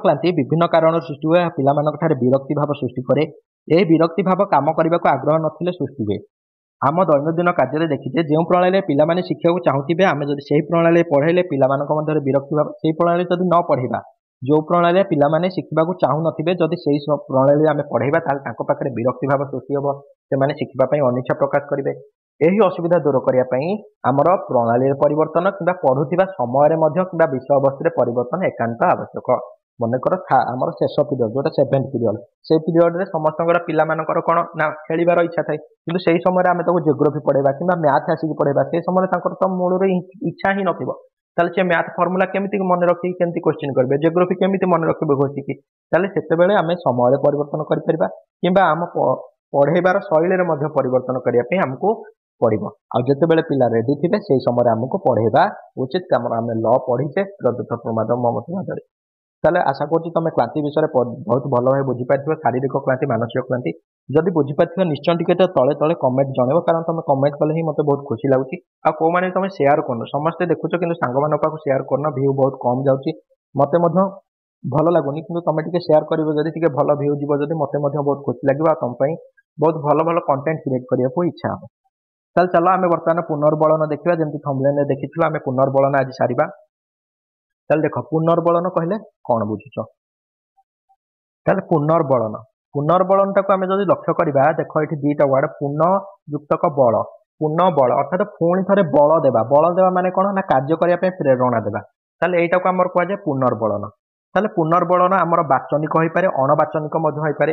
ଯେମିତିକି ଆମେ ଗୋଟେ ଏକ୍ସାମ୍ପଲ ମୁଁ ଯଦି ତମକୁ ଦେବି, ମନେକର ଗୋଟେ ପିଲା ଯେ ତମ କ୍ଲାସରେ ଉତ୍ତର ଦେଲା, ତାହେଲେ ତମେ କହିଲ ହଁ ଭଲ, ବହୁତ ଭଲ, ଭେରି ଗୁଡ, ଏଇଭଳିଆ ଦେଲ, ଏଇଟା ଆମର କଣ ହେଇଗଲା ନା ବାଚନିକକୁ ବାଚନିକ ଭାବେ ଆମେ ତାକୁ ପୁନର୍ବଳନ ଦେଲେ ତାକୁ ମଧ୍ୟ ଖୁସି ଲାଗିବ, ନାଇଁ ହଁ ସାର୍ ମତେ କହିଲେ, ମତେ ପ୍ରଶଂସା କଲେ, ତେଣୁ ତାର ମଧ୍ୟ ଇଚ୍ଛା ହବ ଆହୁରି ପଢିବା ପାଇଁ, ଅର୍ଥାତ ପୁଣି ଥରେ ସେ କାର୍ଯ୍ୟଟା କଲା, ପୁନଃ ଆମେ ତାକୁ ବଳ ପ୍ରଦାନ କଲେ। ସେମିତି ଅଣବାଚନିକ ମନେକର ସିଏ ଆମେ ସେ କଣ କଲା, ଅଣବାଚନିକ ମାନେ ଆମେ କହିବାନି, ସେ ଆନ୍ସର ଦେଇଦେଲା, ଆମେ ତାକୁ ତାଳି ମାରିକି ଦେଲେ, କିମ୍ବା ଏମିତି ହାତରେ ଥମ୍ସଅପ୍ ଦେଖେଇଲେ, ଏଇଭଳିଆ ଥମ୍ସଅପ୍ ଆମେ ବୃଦ୍ଧା ଆଙ୍ଗୁଳି ଯେମିତି କରନ୍ତି, ଏମିତି ଥମ୍ସଅପ୍ ଦେଖେଇଲେ, ତାହେଲେ ସେ, କିମ୍ବା ଆଖିରେ ଆମେ ତାକୁ ମଧ୍ୟ କହିପାରିବା, କିମ୍ବା ହସି ପାରିବା, ଏଟା ଆମର କଣ ହେଇଗଲା ନା ଅଣବାଚନିକ ବ୍ୟବହାର। ତାହେଲେ ଦେଖ, ପିଠି ଥାପୁଡେଇବା, ଆଖିରେ ସଂକେତ ଦେବା, ଶିକ୍ଷାର୍ଥୀକୁ ପ୍ରଶଂସା ସୂଚକ ଚାହାଣୀରେ ଅନେଇବା, ସାମାନ୍ୟ ହସି ହସି ପ୍ରଶଂସା ଜଣାଇବା, ଏଇଟା ହାତ ବା ଆଙ୍ଗୁଳି ଦ୍ୱାରା ସ୍ୱୀକୃତି ପ୍ରଦାନ କରିବା, ଏଗୁଡିକ ଦ୍ୱାରା ପିଲାମାନେ କଣ ନା ପିଲାଙ୍କୁ ଉତ୍ତର ଦେବାରେ ଆଉ କାର୍ଯ୍ୟ କରିବାରେ ଉତ୍ସାହିତ କରାଯାଇପାରେ। ତାହେଲେ ଏଇ ଯୋଉ ପୁନର୍ବଳନ ବିଷୟରେ କହିଥିଲେ ଆମର କିଏ ନା B.F. ସ୍କିନର, ଯାହାଙ୍କର ଥିଓରି ନାଁ ହେଲା ଅପେରାଣ୍ଟ କଣ୍ଡିସନିଂ। ଆକୁ ଆଉ କେବେ ଦିନେ ଡିସ୍କସନ କରିବା ଏଇ ଥିଓରିଟାକୁ। ପ୍ରତ୍ୟେକ ବ୍ୟକ୍ତି ସମୟ ସମୟରେ ଉତ୍ତମ ବ୍ୟବହାର ପ୍ରଦର୍ଶନ କରନ୍ତି, ଯେପରି ଶ୍ରେଣୀରେ ପିଲାମାନଙ୍କର ଠିକ ଉତ୍ତର, ବିଭିନ୍ନ ପ୍ରତିଭାମୂଳକ ବ୍ୟବହାର, ଯାହାକୁ ପରବର୍ତ୍ତୀ ଅବସ୍ଥାରେ ପୁନରାବୃତ୍ତି କରିବାର ସମ୍ଭାବନା ସମ୍ପର୍କରେ ସେ ସଚେତନ ନଥାନ୍ତି। ଅର୍ଥାତ ପ୍ରତ୍ୟେକ ପିଲା ସେଠି କହିବାକୁ ଚାହୁଁଛନ୍ତି ଯେ ପ୍ରତ୍ୟେକ ପିଲା ବେଳେବେଳେ କଣ କରନ୍ତି, ଠିକ ଉତ୍ତର ଦିଅନ୍ତି, ତାଙ୍କର କିଛି ପ୍ରତିଭାମୂଳକ ବ୍ୟବହାର ମଧ୍ୟ ଥାଏ ଯୋଉଟାକୁ ସେ ଜାଣିପାରନ୍ତିନି ଯେ ମୋର ଏଇଟା କ୍ୱାଲିଟି ଅଛି। ସେମାନେ କୋଉଦିନ ଗୋଟେ ଭଲ ଗୀତ ଗାଇ ଯାଇଥିବେ, ତମେ ଶୁଣିଥିବ, କିନ୍ତୁ ସେ ଜାଣିପାରନ୍ତିନି ଯେ ନାଇଁ ଏଇ ଗୀତ ଗାଇବାଟା ବି ମୋର ଗୋଟେ କ୍ୱାଲିଟି ବୋଲି। ତାହେଲେ ତାଙ୍କର ଏଇ ଯୋଉ କ୍ୱାଲିଟିଟାକୁ, ତାଙ୍କର ଏଇ ଯୋଉ ଗୁଣଟାକୁ ଆମକୁ ଆଗକୁ ନେବାକୁ ହେଲେ ଆମକୁ ସମୟ ସମୟରେ ତାଙ୍କୁ ପୁନର୍ବଳନ ଦେବାକୁ ପଡିବ। କେତେକ କାର୍ଯ୍ୟ କଲେ ଆସ୍ତେ ଆସ୍ତେ ସେହି ବ୍ୟବହାର ପ୍ରଦର୍ଶନ ପାଇଁ ସେ ସଚେତନ ହୁଅନ୍ତି, ଆଉ ପରବର୍ତ୍ତୀ ସମୟରେ ଆବଶ୍ୟକ ସ୍ଥଳେ ସ୍ୱତଃ ଭାବେ ସେଭଳି ଆଚରଣ କରନ୍ତି। ଆମେ ଯଦି ତାଙ୍କୁ ବହୁତ ସମୟରେ, ମନେକର ସେ ଗୀତ ଗାଉଛନ୍ତି, ତାଙ୍କର ଗୀତ ଗାଇବାର କ୍ୱାଲିଟିଟା ଅଛି, ତାଙ୍କ ପାଖେ ଗୁଣଟା ଅଛି, କିନ୍ତୁ ତାଙ୍କୁ ସେ ଜାଣିପାରୁନାହାନ୍ତି ଯେ ନାଇଁ ଏଇଟା ତାଙ୍କର ଗୋଟେ ଗୁଣ ବୋଲି। ସେ ଗୋଟେ ଦିନ ଗୀତ ଗାଇଦେଲେ, ତାଙ୍କୁ ପୁରସ୍କାର ମିଳିଗଲା, ବାସ୍ ସରିଗଲା। କିନ୍ତୁ ଆମେ ଯଦି ସମୟ ସମୟରେ ସେଇ ବ୍ୟବହାର ତାଙ୍କୁ ପୁଣି ଥରେ ସେଇ ବ୍ୟବହାର କରିବା ପାଇଁ ବାଧ୍ୟ କରିବା, ଯେମିତିକି ଆମେ ବିଭିନ୍ନ ପ୍ରକାର ପ୍ରୋଗ୍ରାମ ଅର୍ଗାନାଇଜ କରିବା, ଏ ପ୍ରୋଗ୍ରାମରେ ଗୀତ ଗାଇଲେ ଭଲ ହେଲା, ଏଠି ପୁଣି ଗୀତ ଗାଇଲେ ଭଲ ହେଲା, ଏଠି ପୁଣି ଗୀତ ଗାଇଲେ ଭଲ ହେଲା। ସ୍କୁଲ ମାନଙ୍କରେ ଆମେ ପ୍ରୋଗ୍ରାମ ଆୟୋଜନ କରିପାରିବା, ବିଭିନ୍ନ କ୍ଲାସ କମ୍ପିଟିସନ ଆୟୋଜନ କରିପାରିବା, ଶନିବାର କିମ୍ବା ଲାଷ୍ଟ ପିରିୟଡ ଆମେ ଏଇଭଳିଆ କମ୍ପିଟିସନ ଯଦି ଆୟୋଜନ କରିପାରିବା, ତାହେଲେ ସେ ସେଇ ଯୋଉ କାମଟା ତାଙ୍କର ପୁଣି ଥରେ ହେଲା, ତାମାନେ ସେ ଜାଣିବେ 3 ଥର 4 ଥର 5 ଥର ଏଇଭଳିଆ ହେଲା ଦ୍ୱାରା ସେମାନେ କଣ, ସେ ବୁଝିପାରିବେ ନାଇଁ ଏଟା ବି ମୋର ଗୋଟେ କ୍ୱାଲିଟି ଅଛି, ପିଲାଟି ବୁଝିପାରିବ, ଯାହାଫଳରେ ସେ କାର୍ଯ୍ୟଟା କରିପାରିବ, ତାଙ୍କର ବ୍ୟବହାରରେ ପରିବର୍ତ୍ତନ ମଧ୍ୟ ଆସିବ।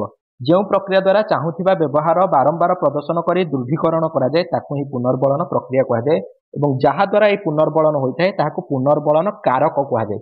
ତାହେଲେ ଦେଖ ଡେଫିନେସନ କଣ ହେଲା, ଯେଉଁ ପ୍ରକ୍ରିୟା ଦ୍ୱାରା ଚାହୁଁଥିବା ବ୍ୟବହାର ବାରମ୍ବାର ପ୍ରଦର୍ଶନ କରି ତାକୁ ଦୃଢୀକରଣ କରାଯାଏ, ଯୋଉ ପ୍ରକ୍ରିୟାରେ, ତାକୁ କୁହାଯାଏ ପୁନର୍ବଳନ ପ୍ରକ୍ରିୟା।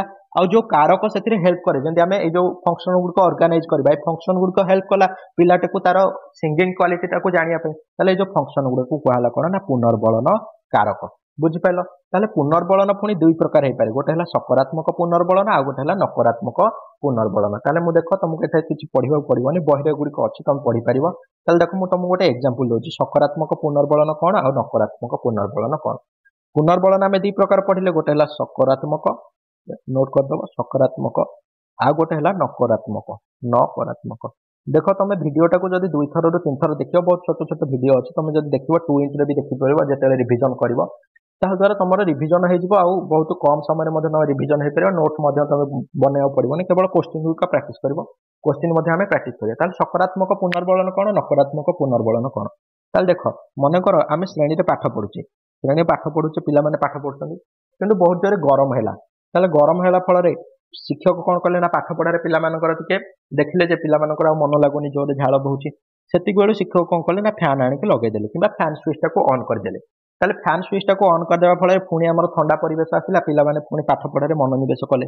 ତାମାନେ ଆମେ ଗୋଟେ କାରକ ଇଣ୍ଟ୍ରୋଡ୍ୟୁସ କରିବା ଫଳରେ, ଫ୍ୟାନ୍ ଅନ୍ କରିବା ଫଳରେ ପିଲାମାନଙ୍କର ସେଇ ଯୋଉ ବ୍ୟବହାରଟା ପୁଣି ଥରେ ହେଲା, ଅର୍ଥାତ ଆମେ କିଛି ଏଠି ଆଡ୍ କରିବା ଫଳରେ, କିଛି ଜିନିଷ ଆଡ୍ କରିବା ଫଳରେ ପିଲାମାନେ ସେଇ କାମଟାକୁ ପୁଣି ଥରେ କଲେ, ତାହେଲେ ଏଇଟାକୁ କୁହାଯିବ ଆମର ସକାରାତ୍ମକ ପୁନର୍ବଳନ। ଅର୍ଥାତ ଆମର କାର୍ଯ୍ୟ କରିବା ପାଇଁ, କାର୍ଯ୍ୟଟାକୁ ଦୋହରାଇବା ପାଇଁ, ବାରବାର ପ୍ରଦର୍ଶନ କରିବା ପାଇଁ ଆମେ କିଛି ନୂତନ ଜିନିଷ ସେଥିରେ ଆଡ୍ କରୁଛେ।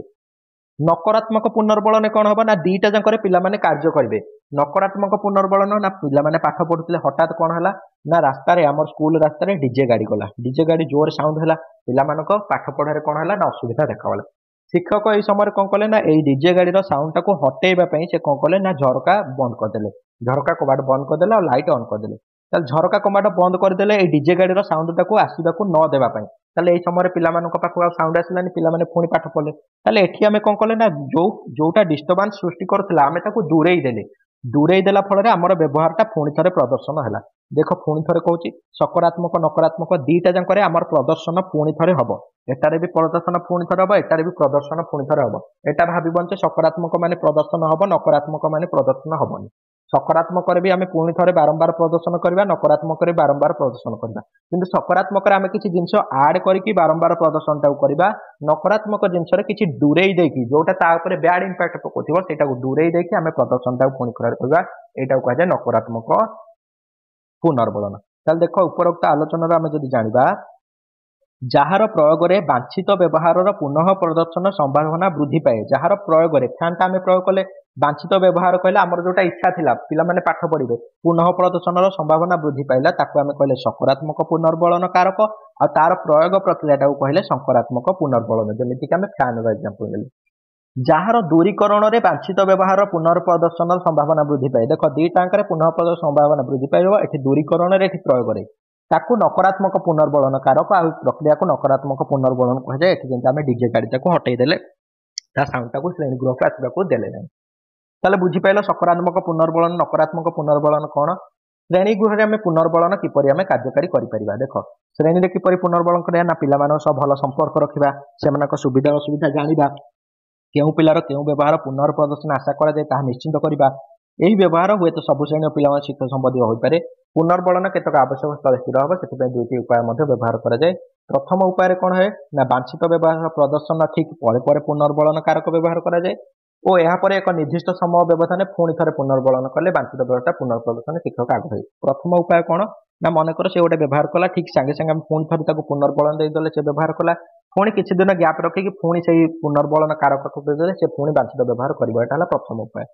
द्वितीय उपाय कौन ना बांछित व्यवहार थरे दुई थर बा निर्दिष्ट संख्या थर प्रदर्शन कर सारा पर पुनर्बलन दिज्व से थरे कला किसी दिन पर मन को पुणी थे कला आउ किसी दिन पर पुणी थे यही समय आम जानले ना से व्यवहारटा करते तेणु से समय आम पुनर्बलन देले से क्रमागत कर चलला ताले यहाँ आम पुनर्बलन कनसेप्ट।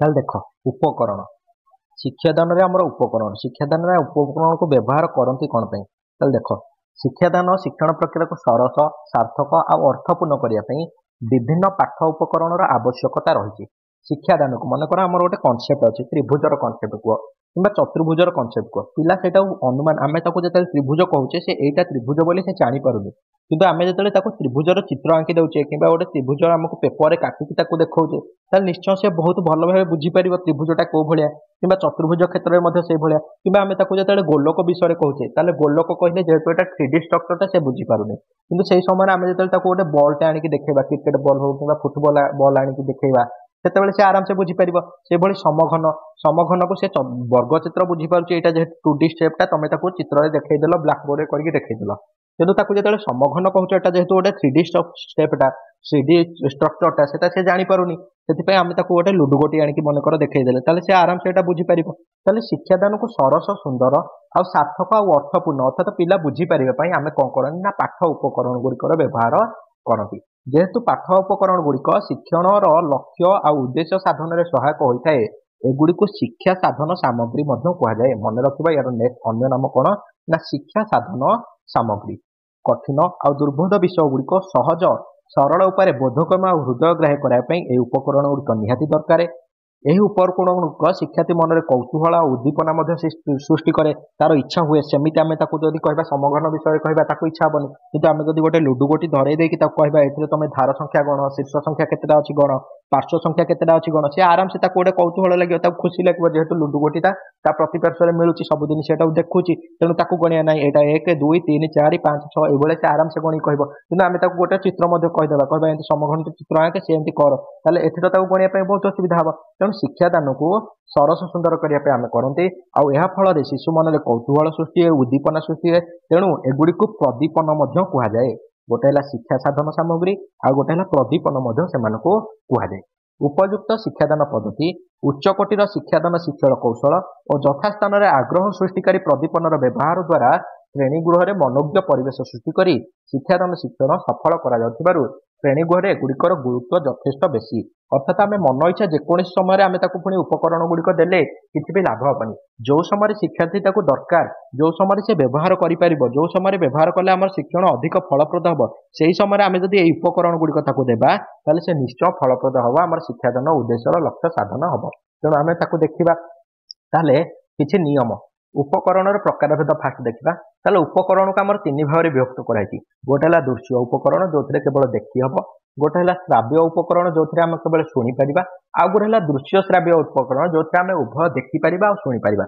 ତିନିଟାଙ୍କ ବହୁତ ଇମ୍ପୋର୍ଟାଣ୍ଟ। ଏଥିରୁ ଅଡ ୱାନ୍ ଆଉଟ୍ କୋଶ୍ଚିନ୍ ମଧ୍ୟ ଆସେ। ନହେଲେ ପଚାରିଦେବ ନିମ୍ନଲିଖିତ ଭିତରୁ କୋଉଟା ଦୃଶ୍ୟ ଉପକରଣ, ନିମ୍ନଲିଖିତ ଭିତରୁ କୋଉଟା ଦୃଶ୍ୟ ଶ୍ରାବ୍ୟ ଉପକରଣ। ନହେଲେ ତିନିଟା ଚାରିଟା ଅପସନ୍ ଦେଇଦେବ, କହିବ କୋଉଟା ଅଲଗା ବାଛ, ସେଥିରୁ ତିନିଟା ଦୃଶ୍ୟ ଉପକରଣ ଥିବ, ଗୋଟିଏ ଶ୍ରାବ୍ୟ ଉପକରଣ ଥିବ, ତମକୁ ବାଛିବାକୁ ପଡ଼ିବ। କିମ୍ବା ପଚାରିଦେବ ଗୋଲକଟା ଗୋଟେ କୋଉ ଭଳିଆ ଉପକରଣ। ତାହେଲେ ଦେଖ, ଛବି, ଗୋଲକ, ମାନଚିତ୍ର, ନମୁନା, ମଡେଲ, ରେଖାଙ୍କିତ ଛବି, ଚାର୍ଟ, ଫଟୋଗ୍ରାଫ, ଏଗୁଡ଼ିକ ଆମେ କେବଳ ଦେଖିପାରନ୍ତି। ଏଇ ଛବିଟା କ'ଣ ଆମକୁ କିଛି କୁହେ କି? ନା ଗୋଲକ ଆମକୁ କିଛି କୁହେ? କିଛି ତ କୁହେନି।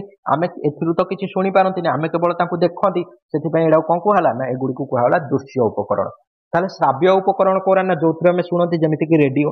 ରେଡିଓରେ ତ ଆମେ ଦେଖିପାରିବାନି, କେବଳ ଶୁଣିବା। ଟେପ୍ ରେକର୍ଡର, ଏଥିରେ ବି ଆମେ କେବଳ ଶୁଣିବା। ବିଭିନ୍ନ ଭାଷଣ, ଭାଷଣଟାକୁ ଆମେ ଶୁଣିବା। ଗ୍ରାମଫୋନ୍, ଏଗୁଡ଼ିକ ସବୁ ଯିବ ଶ୍ରାବ୍ୟ ଉପକରଣ।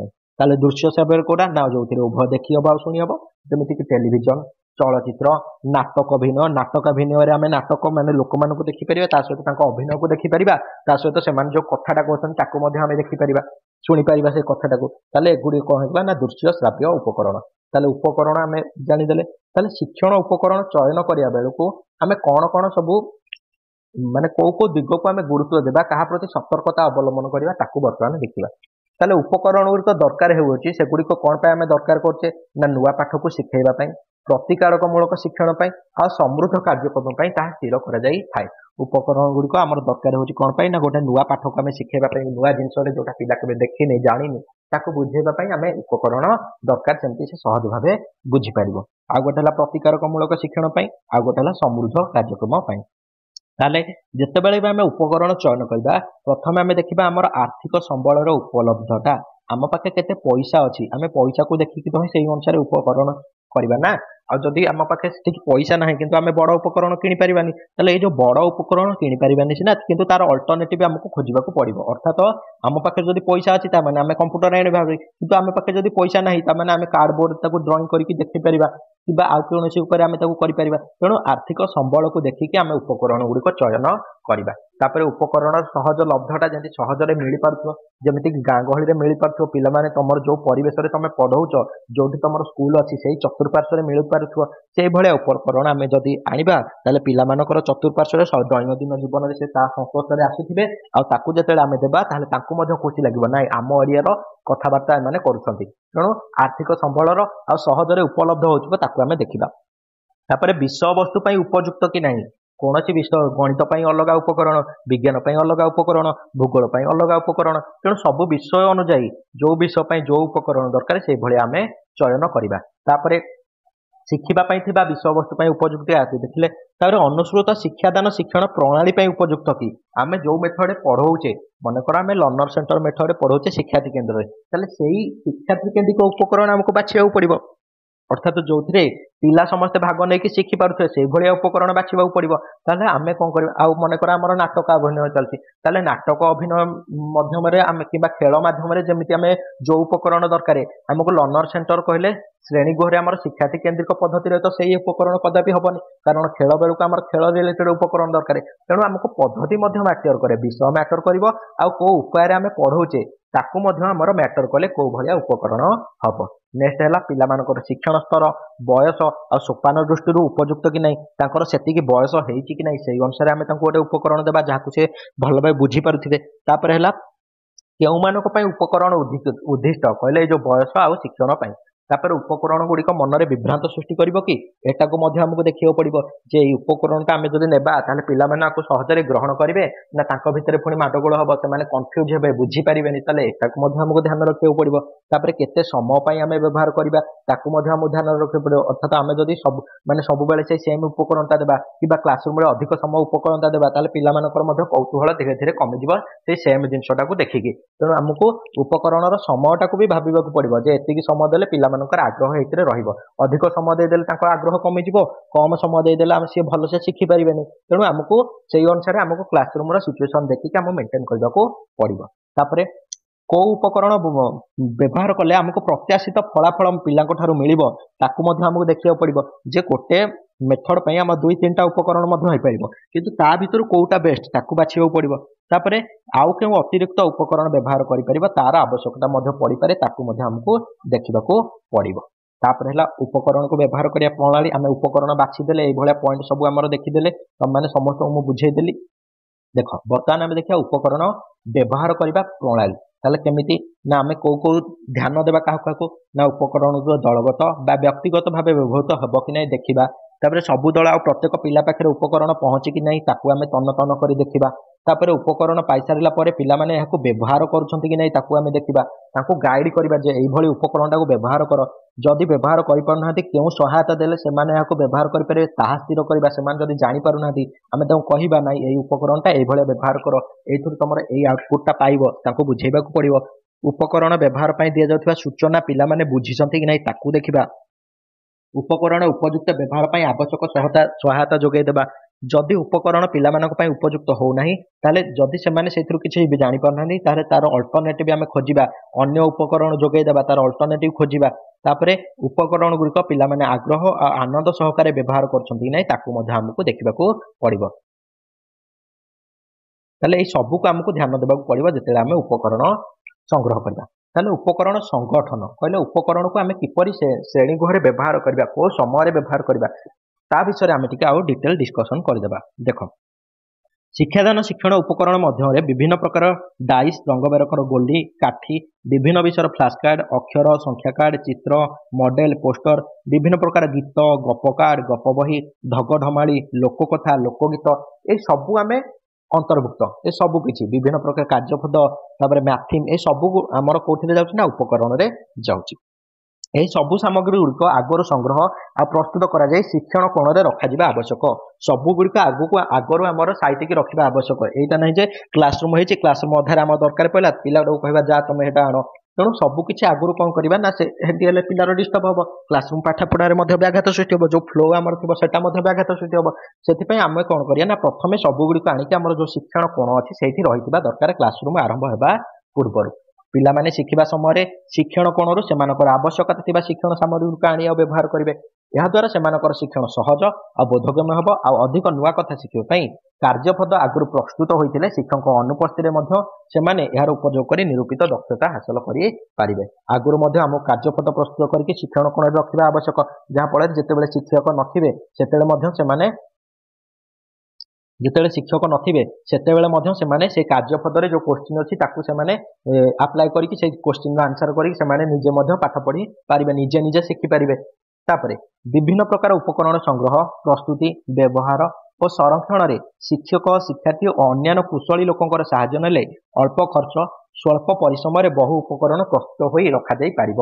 ସେଠି କହୁଛି ଯେ ତମେ ସାହାଯ୍ୟ କରିବ ଶିକ୍ଷକ, ଶିକ୍ଷାର୍ଥୀ ମାନଙ୍କୁ ମଧ୍ୟ ସେଇଥିରେ ଇନଭଲ୍ଭ କରିବ, ଯାହାଫଳରେ ସେମାନେ ମଧ୍ୟ ଶିଖିପାରିବେ ଯେ ପ୍ରକୃତରେ ଏଇ କାମଟା କେମିତି ହଉଛି। ଆଉ ଯୋଉମାନେ ଅନ୍ୟାନ୍ୟ କୁଶଳୀ କର୍ମଚାରୀ ଆମ ପାଖ ପାଖରେ ଥିବେ ସେମାନଙ୍କୁ, ସେଇ ଲୋକମାନଙ୍କୁ ତାଙ୍କର ଆମେ ଯୋଉଠି ରହୁଛେ, ଯୋଉ ଏରିଆରେ ଆମର ସ୍କୁଲଟା ଅଛି, ମନେକର ଆମ କାଠର କିଛି ଜିନିଷ କରିବାର ଅଛି ତାହେଲେ ଆମେ ତ ସେଗୁଡ଼ିକ ବନେଇ ପାରିବାନି।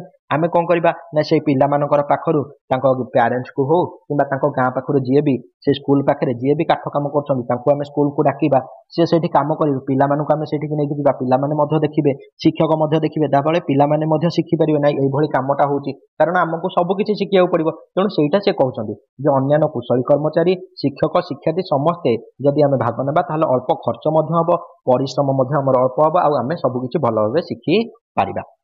ଏହି ଉପକରଣ ଗୁଡ଼ିକ ସହଜ, ସରଳ, ଆବଶ୍ୟକ ସ୍ଥଳେ ଜଟିଳ ହେବା ମଧ୍ୟ ଆବଶ୍ୟକ। ସବୁବେଳେ ସହଜ ସରଳ କରିବାନି, କାରଣ ବେଳେ ବେଳେ ଆମକୁ ଜଟିଳ ମଧ୍ୟ କରିବାକୁ ପଡିବ, କାରଣ ସବୁ ପିଲାଙ୍କୁ ଆମେ ନେଇକି ଯିବା। ଜଟିଳ କଲେ ପିଲାମାନଙ୍କର ମାନସିକ ବିକାଶ ମଧ୍ୟ ହବ, ସେମାନେ ୟା ଉପରେ ଆହୁରି ତର୍ଜମା କରିବା ପାଇଁ ଚେଷ୍ଟା କରିବେ, ତାଙ୍କର ବ୍ରେନ ଷ୍ଟର୍ମିଂ ହବ। ତେଣୁ ଏଗୁଡ଼ିକ ଜଟିଳ ମଧ୍ୟ ବେଳେ ବେଳେ ହେବା ଆବଶ୍ୟକ।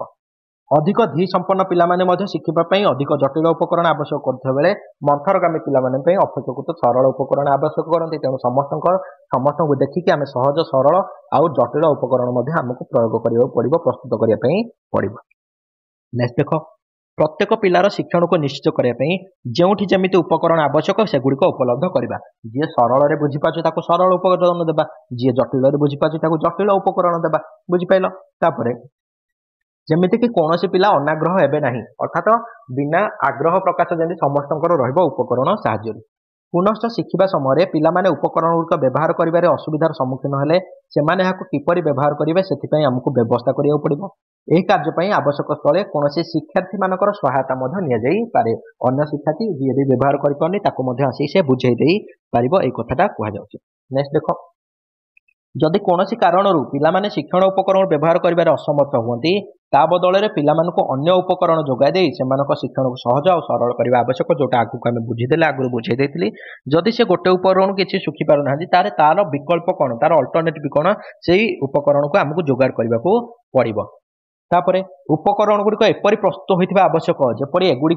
पिलाने अधिक समय शिखा कार्य नियोजित करेंगे फल बारंबार उपकरण परिवर्तन कले जो समय अपचित होता हम ना आ पिलाने शिखापी अधिक समय पाइबे आमको एभलिया उपकरण प्रयोग करने पड़ो प्रस्तुत करा पड़ो जमीक से गोटे उपकरण दुई तीन पद्धति दुई तीन कनसेप्ट से बुझीपारे जहाँफल आम बारंबार गोटे कनसेप्ट पढ़े उपकरण देले पुणी आ गए कनसेप्ट सांगे सांगे एटा चेंज करके आ गए उपकरण देले तापर एभलिया कले कौन ताकर डिस्टर्बांस हम तेणु गोटे उपकरण जमी दुई तीन कनसेप्ट एका बेले आम बुझे पारा से आमको जमी मल्टीपल डायरेक्शन में कर मल्टी यूज कर पाने बुझीपारे ना गोटे उपकरण आम एत प्रकार कार्य कर तेणु सब से चेष्टा तेणु ये आमको करने को पड़ो जहाँफल समय अपचय हेनी आ पाने बहुत भल भाव शिखी पारे अधिक समय पाइबे शिखा पिलाने शिखा समय अभ्यास कला बेले आ मूल्यांकन कार्य बेले पिलामान संख्या को चाहिए शिक्षण कार्यर आवश्यकता को चाहिए पर्याप्त परिमाण उपकरण जोगाईदेवा आवश्यक पिलामानकर आवश्यकता अनुसार उपकरण जोगाई दिया नगले से उपकरण पाइबा परस्पर मध्य विशृंखला करेंगे अर्थात पिला संख्या को देखिकी आवश्यकता को देखिकी आमको से परिमाणर उपकरण जोगाड़ करने को पड़ो जहाँफल शिक्षण आम सहज सरल और फलप्रद हम आदि अल्प उपकरण रहा भितर विशृंखला सृष्टि करेंगे जहाँफल पाठ से भल भाव पढ़ी पारे ना तेणु यही सब गुड़िक आमको ध्यान देवा पड़ो देख श्रेणीगृह कार्य श्रेणीगृह पिलामानकर कार्य कौन रहा देख आधुनिक जो शिक्षाविद मैंने अच्छा से कहते पिलामाने शिक्षक आ पाठ्यपुस्तक जी शिक्षा करती ता अपेक्षा आग्रही थी कार्य करी से अनेक नुआ कथा आनंद सहकार शिखती अर्थात आधुनिक जो शिक्षाविद मैंने कहते हैं कार्य उपर बेसी फोकस कर जो एनसीपी आसूसी सी आमर करी शिखा अर्थात डू करी माने निजे करी शिखा तापर से बेसी फोकस कर आधुनिक शिक्षाविद मैंने से कर पिलाने शिक्षक ठारू आ बही अर्थात पाठ्यपुस्तक आ शिक्षक ठारू पढ़ी जी शिखि न था बहुत अधिक परिमाण में अल्प समय अधिक परिमाण में से निजे करी कार्य करी ही से शिखि जाती तेणु कार्य उपर बहुत फोकस दौरान इंद्रिय हूँ ज्ञान आहरण प्रकृत मार्ग ताले ये जो इंद्रिय मानक आम जब कार्य लगेगा ये इंद्रिय मानक द्वारा आम जब करवा कार्य को करेगा ताहले ताहा चिरस्थायी हम से जो शिक्षाटा चिरस्थायी हम आ शिशुर स्मृतिपटरे गच्छित हो तेणु शिक्षण समय शिशुर विभिन्न इंद्रिय यथा चक्षु कर्ण नासा चर्म इत्यादि जी अधिक परिमाण विनियोग कर शिक्षण परिमाण वृद्धि पाइब बुझिपाल जमीक एग्जांपल सब आम जब पिलामानकु कार्यपद पूरण समस्या समाधान क्षुद्र गल्प लिखन वाद्ययंत्र बजाइबा भलीबल खेलवा इत्यादि कार्य देवा ताले सेथुरु से बहुत कथा निजे शिखिबे कारण से निजे एगुड़ी को करेंगे और तुम मैंने भी निजे अनुभव कर निजे जोटा कर बहुत दिन पर्यंत मन रही है आ जोटा केवल घोषिकी तुम रखी से बहुत अल्प दिन ही सरी जाए तेणु श्रेणीगृह कार्य आम किपरि करबा श्रेणीगृह कार्य करने आमको देख कौन कौन करिया पड़िबो श्रेणीगृह कार्य को ठीक समय परिचालन करने पिलामानकु जो कार्यटा आम देबा सेठी पिलामानकर कौन सब करिवार अछि ताहाकु जानिबा आवश्यक तांकु जणैबा आवश्यक जदि से ठीक भाव न जानी पारिबे ताले से किछि न जानी पारे से दुष्टामी देखेबे बुझिपाल यह व्यतीत कार्यटी को भल भाव करने आवश्यक तले यह केतेक ग्रुप बा उपएक आम बांटी पारिबा मनकर आमको गोटे पाराग्राफ बा गोटे गल्प लिखिबार अछि किंबा गोटे क्विज कंपिटिशन करिवार अछि ताले पिलामानकु आम कौन करबा ना शनिवार दिन मनकर आम क्विज कंपिटिशन करिवार କରିବାର ଅଛି ତାହେଲେ ପ୍ରଥମରୁ सोमवार सोमवार मंगलवार बुधवार गुरुवार ये किसी किसी टास्क तांकु देबा कहबा एई तक तुम पढ़ी आसथिबो एति पढ़ी आसथिबो सोमवार एति मंगलवार एति एभली छोट छोट आम डेली जो तक पढ़ी आसथिबो सेगुड़िक गोटे क्लास रे छोट क्विज मिनी मॉक कर परिबा लास्ट रे जहाँफल रिविजन हो पार और शेष में से शनिवार दिन जो क्विजटा आमर करार अच्छे से बहुत भल भाव से आटेम्प्ट करेंगे तेणु आम कार्यटी को छोट छोट उपएक विभक्त कर पे संयुक्त कले से बहुत भल भाव कार्य करेंगे तापर विद्यालय जो कार्य दिवस अवस्थान्तर समय अर्थात ट्रांजिशन टाइम रे गोटे क्लास सरीगला आ गोटे क्लास आमर हम ता भितर जो 2 मिनट कि 5 मिनट कि 10 मिनटर गैप रुहे से आम कौन करवा ताल से समय पिलामानकर किसी निर्दिष्ट कार्य व्यवस्था करवा उचित अर्थात आम शिक्षण कार्य कांथ जो श्रेणीगृह कार्य कर कांथ शिक्षण कार्य कर कांथरे विभिन्न प्रकार आम वर्कसीट बनई देथिबा जहाँफल पिलामाने से समय पिलामानू कहबा जेतेबेले भी शिक्षक श्रेणी रे नथिबे तमे से कांथ शिक्षण कार्य को बारंबार प्रैक्टिस करिवो बुझिपाल तापर आमे गोटे लर्निंग कर्नर मध्ये बनई पारिबा जोथि कि हमर बही थिबो विभिन्न गप बही थिबो जहाँफल शिक्षक नथिला समय पिलामाने से गप बही आनिक पढ़ी पारिबे सेठी विभिन्न कार्यपद थिबो चैलेंजिंग टास्क गुड़िक थिबो सेमाने आसी करि पारिबे ताले एभले कार्य आमे सब करि पारिबा पिलामानक पई किछि तो निर्दिष्ट कार्य व्यवस्था करिबा श्रेणी रे पाठ पढ़ा पई आवश्यक होतिया उपकरण गुड़िक पूर्वर सजाड़ी रखिथिबो जहाँफल शिक्षक नथिला समय पिलामाने जेमिति से उपकरण विषय पूर्व क्लास रे पढ़ी पिलामाने से उपकरण गुड़िक व्यवहार करके निजे जिपरि शिखिपारे सबु कार्य जो कार्य सबु पिला अंशग्रहण करेंगे सेपरी कार्य व्यवस्था करवा पिलामानकर कार्य को सर्वांग सुंदर करने गठनमूलक मतामत देवा और उत्साहित करवा जो मैंने न्यस्त कार्य को शीघ्र सारी जाऊँगी से अन्य किसी कार्य देवा जदि आम गोटे कार्य देले गुरे पिला अच्छा से आगुआ सारीदे जो मैंने धीशक्तिपूर्ण पिला थे से आगुआ सारी थे जार हाई आईक्यू थी ताले से कौन करवा ना से न बसापी आउ कि कार्य देवा जोटा कि चैलेंजिंग हो पार्थो जो मैंने कार्य करना से उपयुक्त सहायता जोगई देवा आ जो पिला आदौ ही कम करपारनी नुआ आ महत कार्य जोगई देवा साहाय्य करवा निहाती टाइम देवा उचित तेणु ये आम विभिन्न प्रकार कार्य करें विभिन्न कार्य को आमको पिलामानकर दक्षता आ स्तर अनुजाई करने को पड़ो तर दक्षता और स्तर अनुजाई कार्यर व्यवस्था करा पड़ो मनकर गोटे इजी टास्क जदि इजी टास्क सीना गोटे पिला को अधिक समय लगी पारे किंतु जहाँ पाखे हाई आईक्यू अच्छी सी तो 2 मिनट ही करदेव ताकू तो बोरिंग लगे सी आउ तक समय कौन हम ना अन्य पिला को डिस्टर्ब कर आम कौन करवा ना समस्त अलग अलग कार्य जी जल्दी कार्य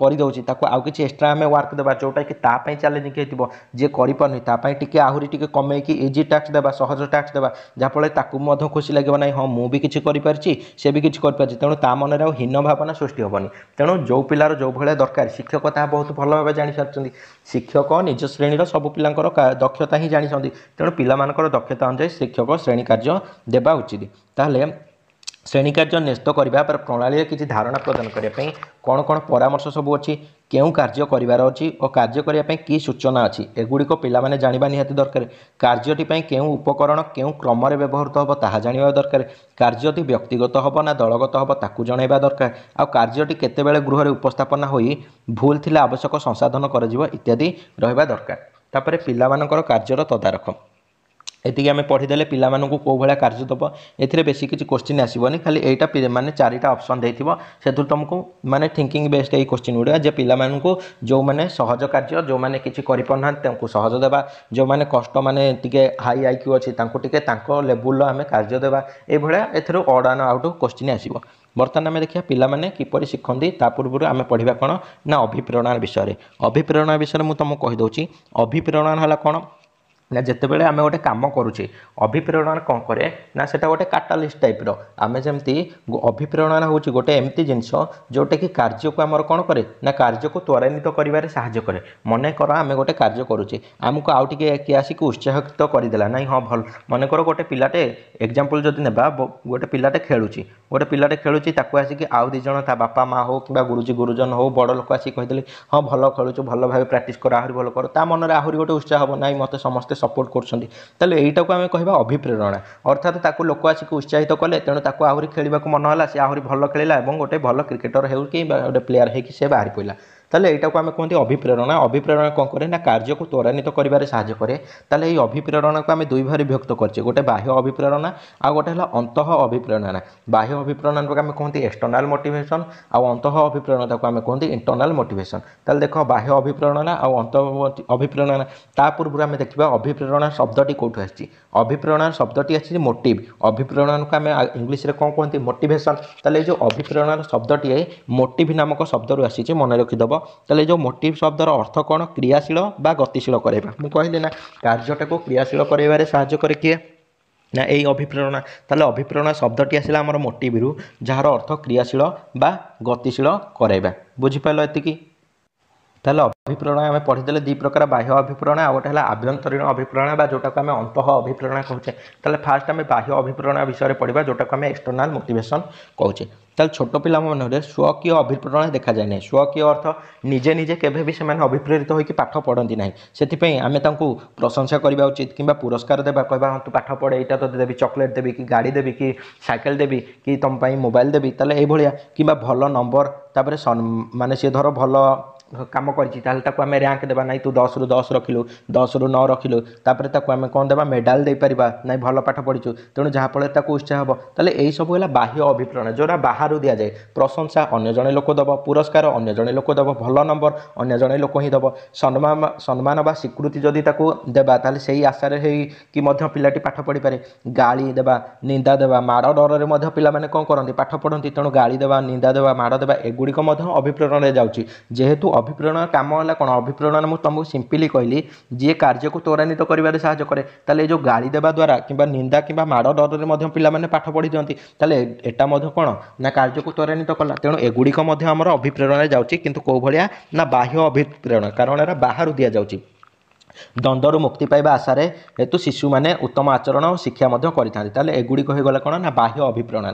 ताले अंतः अभिप्रेरणा आभ्यंतरीण अभिप्रेरणा कौन ना जोटा आम भीतर ही आसी थाए। बर्तमान तुमर कौन हो ना तुमर चाकरी गोटे दरकार अच्छी, से तुमको कहीं न कहले भी बापा माँ पार्टी न कले भी ना पढ़ पढ़ न कहले भी तुम कौन कर ना खाता बही धरिकी निजे पढ़ुच। ताने यहाँ कौन आसूँ तुम मनरू आसूँ, कि छुआ दिन तो तुम से पढ़ु नथिल, बापा माँ कहले कि शिक्षक टास्क देले ही तुम जाकि करूल, ताले सेटा होउथला बाह्य अभिप्रेरणा। किंतु वर्तमान जोटा तुम सेमती पढ़ी जाऊँ कहीं न कहले भी तुम कौन कर ना खाता बही देखुच ना मोर किसी कर अच्छी, से तुम कौन कर पढ़ुच, ताने यहाँ तुम भीतर आसूँ। ताले यहाँ को आम कौन कहवा ना आभ्यंतरीण अभिप्रेरणा। जमीक जिते बड़े व्यक्ति अंतर मध्य प्रेरणा पाई स्वतःस्फूर्त भाव कौन कार्य करने जेकोसी आचरण प्रदर्शन करने आगे आसे ताको स्वकीय अभिप्रेरणा बा आभ्यंतरीण अभिप्रेरणा कह जाए। अंतर मध्य निजे निजे ही तुम निजक अभिप्रेरित कर सेटा को आम कौन कहवा ना आभ्यंतरीण अभिप्रेरणा। ताले आभ्यंतरीण अभिप्रेरणा परिवेश सहित संपर्कित नुहे। परिवेशर एठी किछि भी आमर महत्व रहुनी, कारण तमे जदि अभिप्रेरित है तुम पढ़, जदि परिवेश रहीगला परिवेशर जोटा मिलला सेटा तो बाहर मिलला माने सेटा को आम कहबा बाह्य अभिप्रेरणा। ताले आभ्यंतरीण अभिप्रेरणा कोटा ना अंतर मध्य जोटा आसी थाए। खाद्य पानीय कौन विषय जानिया शिशुर आग्रह, निज भविष्यत विषय उच्चाभिलाष, कौन कार्य सुनाम अर्जन करने इच्छा इत्यादि शिशुर अंतर थाए। तेणु एगुड़ी को कौन कहुए आभ्यंतरीण अभिप्रेरणा कहुए। तापर देखा आम अभिप्रेरणार भूमिका कौन शिक्षण क्षेत्र में। मुझे तुमको कही सारे अलरेडी, तुम मैंने बुझीपार अभिप्रेरणा केते बड़ मोटिवेशन केते बड़ रोल रही आम जीवन में। ताले जो अभिप्रेरणा भूमिका कौन, प्रथम से कहूँ यह शिशु को जाग्रत और सक्रिय कराए, फल से शिक्षण पर उद्यम आरंभ करें। जाग्रत और सक्रिय कर शिक्षार्थी को आम कौन कर क्रियाशील कर, जोटा मोटिवर अर्थ ही आम पढ़ले। तापरे सेकेंड पॉइंट आउ कौन हम ना शिक्षण लक्ष्य हासिल पर जो प्रकार पथा अवलंबन करा उचित अभिप्रेरणा शिशुर क्रियाधारा को सही दिगरे ही निर्देशित करें। तापरे यह शिशुर शिक्षण संपर्कित आचरण को मध्य नियंत्रित करें। अभिप्रेरणा द्वारा आम आम निज आचरण को नियंत्रित करके आम लक्ष्य दिगरे आम प्रोग्रेस करती अग्रगति करती, यह आचरण को मध्य नियंत्रित करें। अन्य अर्थरे आम जदि कहबा ताले तृप्तिदायक आचरण पुनरावृत्ति करी अप्रीतिकर आचरण को परित्याग करने चेष्टा करें। तृप्तिदायक आचरण मनकर आमको माड़ देवार अच्छी, जड़े शिक्षक कहले तुम जब पाठ न करके आसो मुझे तुमको बाडेबी, ताले ये जो माड़ देवाटा कौन एटा गोटे अतृप्तिकर आचरण बा अतृप्तिकर अप्रीतिकर आचरण। यहीटा को आम परित्याग करने आम कौन करती पाठटा को पढ़ती कौन पाई पाठ पढ़िले आमको आ माड़ हेनी, अर्थात आमको तृप्ति मिल शांति मिल। से तृप्तिदायक आचरण करवा आ अप्रीतिकर आचरण को परित्याग करने आम ये अभिप्रेरणा आमको ही नियंत्रित करें, आमको चेष्टा करें। तापरे केतक क्षेत्र में शिक्षण लक्ष्य सहज रे हासिल होई न थाए। ताहले लक्ष्य हासिल होई न परिबार कार्य करिया पई मध्य शिशुर आग्रह कमी जाए तेणु शिशुटी लक्ष्य हासिल करिया पई चेष्टार विरत रहे एही समय कौन हुए ना अभिप्रेरणा देवा फल आ शिशु को आम जब प्रेरणा जोगेबा ताहले से कौन करबा ना से लक्ष्य दिगरे अग्रसर हो पार जमी आम ये यूपीएससी एग्जांपल नहीं परिबा पिला माने 4 थर देकी अटेम्प्ट देकी भी फेल हो जाउछंदी एवं लास्ट सुइसाइड करिया पई जाउछंदी कारण तांकर जो लक्ष्य थिला से बारंबार चेष्टा कले किंतु सेठी से हासिल करि पारिले नाही ताले सेही समय तांको कोन दरकार ना सेही समय तांको मोटिवेशन दरकार परिवार हो सांगसाथी मानक ठारू हो शिक्षक शिक्षयित्री मानक ठारू हो तांको अभिप्रेरणा तांको मोटिवेशन दरकार जे हां तमे निश्चय पारिबो 4 थर पाइलनी हुए तो 5 नंबर थर हे पारे एते थर तमे परिश्रम कलणी माने सेगुड़िक तुम केबे वृथा दबनी आउ थे लास्ट अटेम्प्ट कर दियो ताले एभली भाबरे तांको अभिप्रेरणा देवा फल से माने कोन करे तीन आउ थे लक्ष्य हासिल करिया पई चेष्टा करंती ताले एठी थिला अभिप्रेरणार आमर कोन ना विभिन्न प्रकार अभिप्रेरणार भूमिका बर्तमान आम देखिए अभिप्रेरणा कर विभिन्न उपाय ताले फास्ट उपाय है दंड आउ पुरस्कार दंड देले अभिप्रेरणा हम पुरस्कार गोटे अभिप्रेरणार उत्स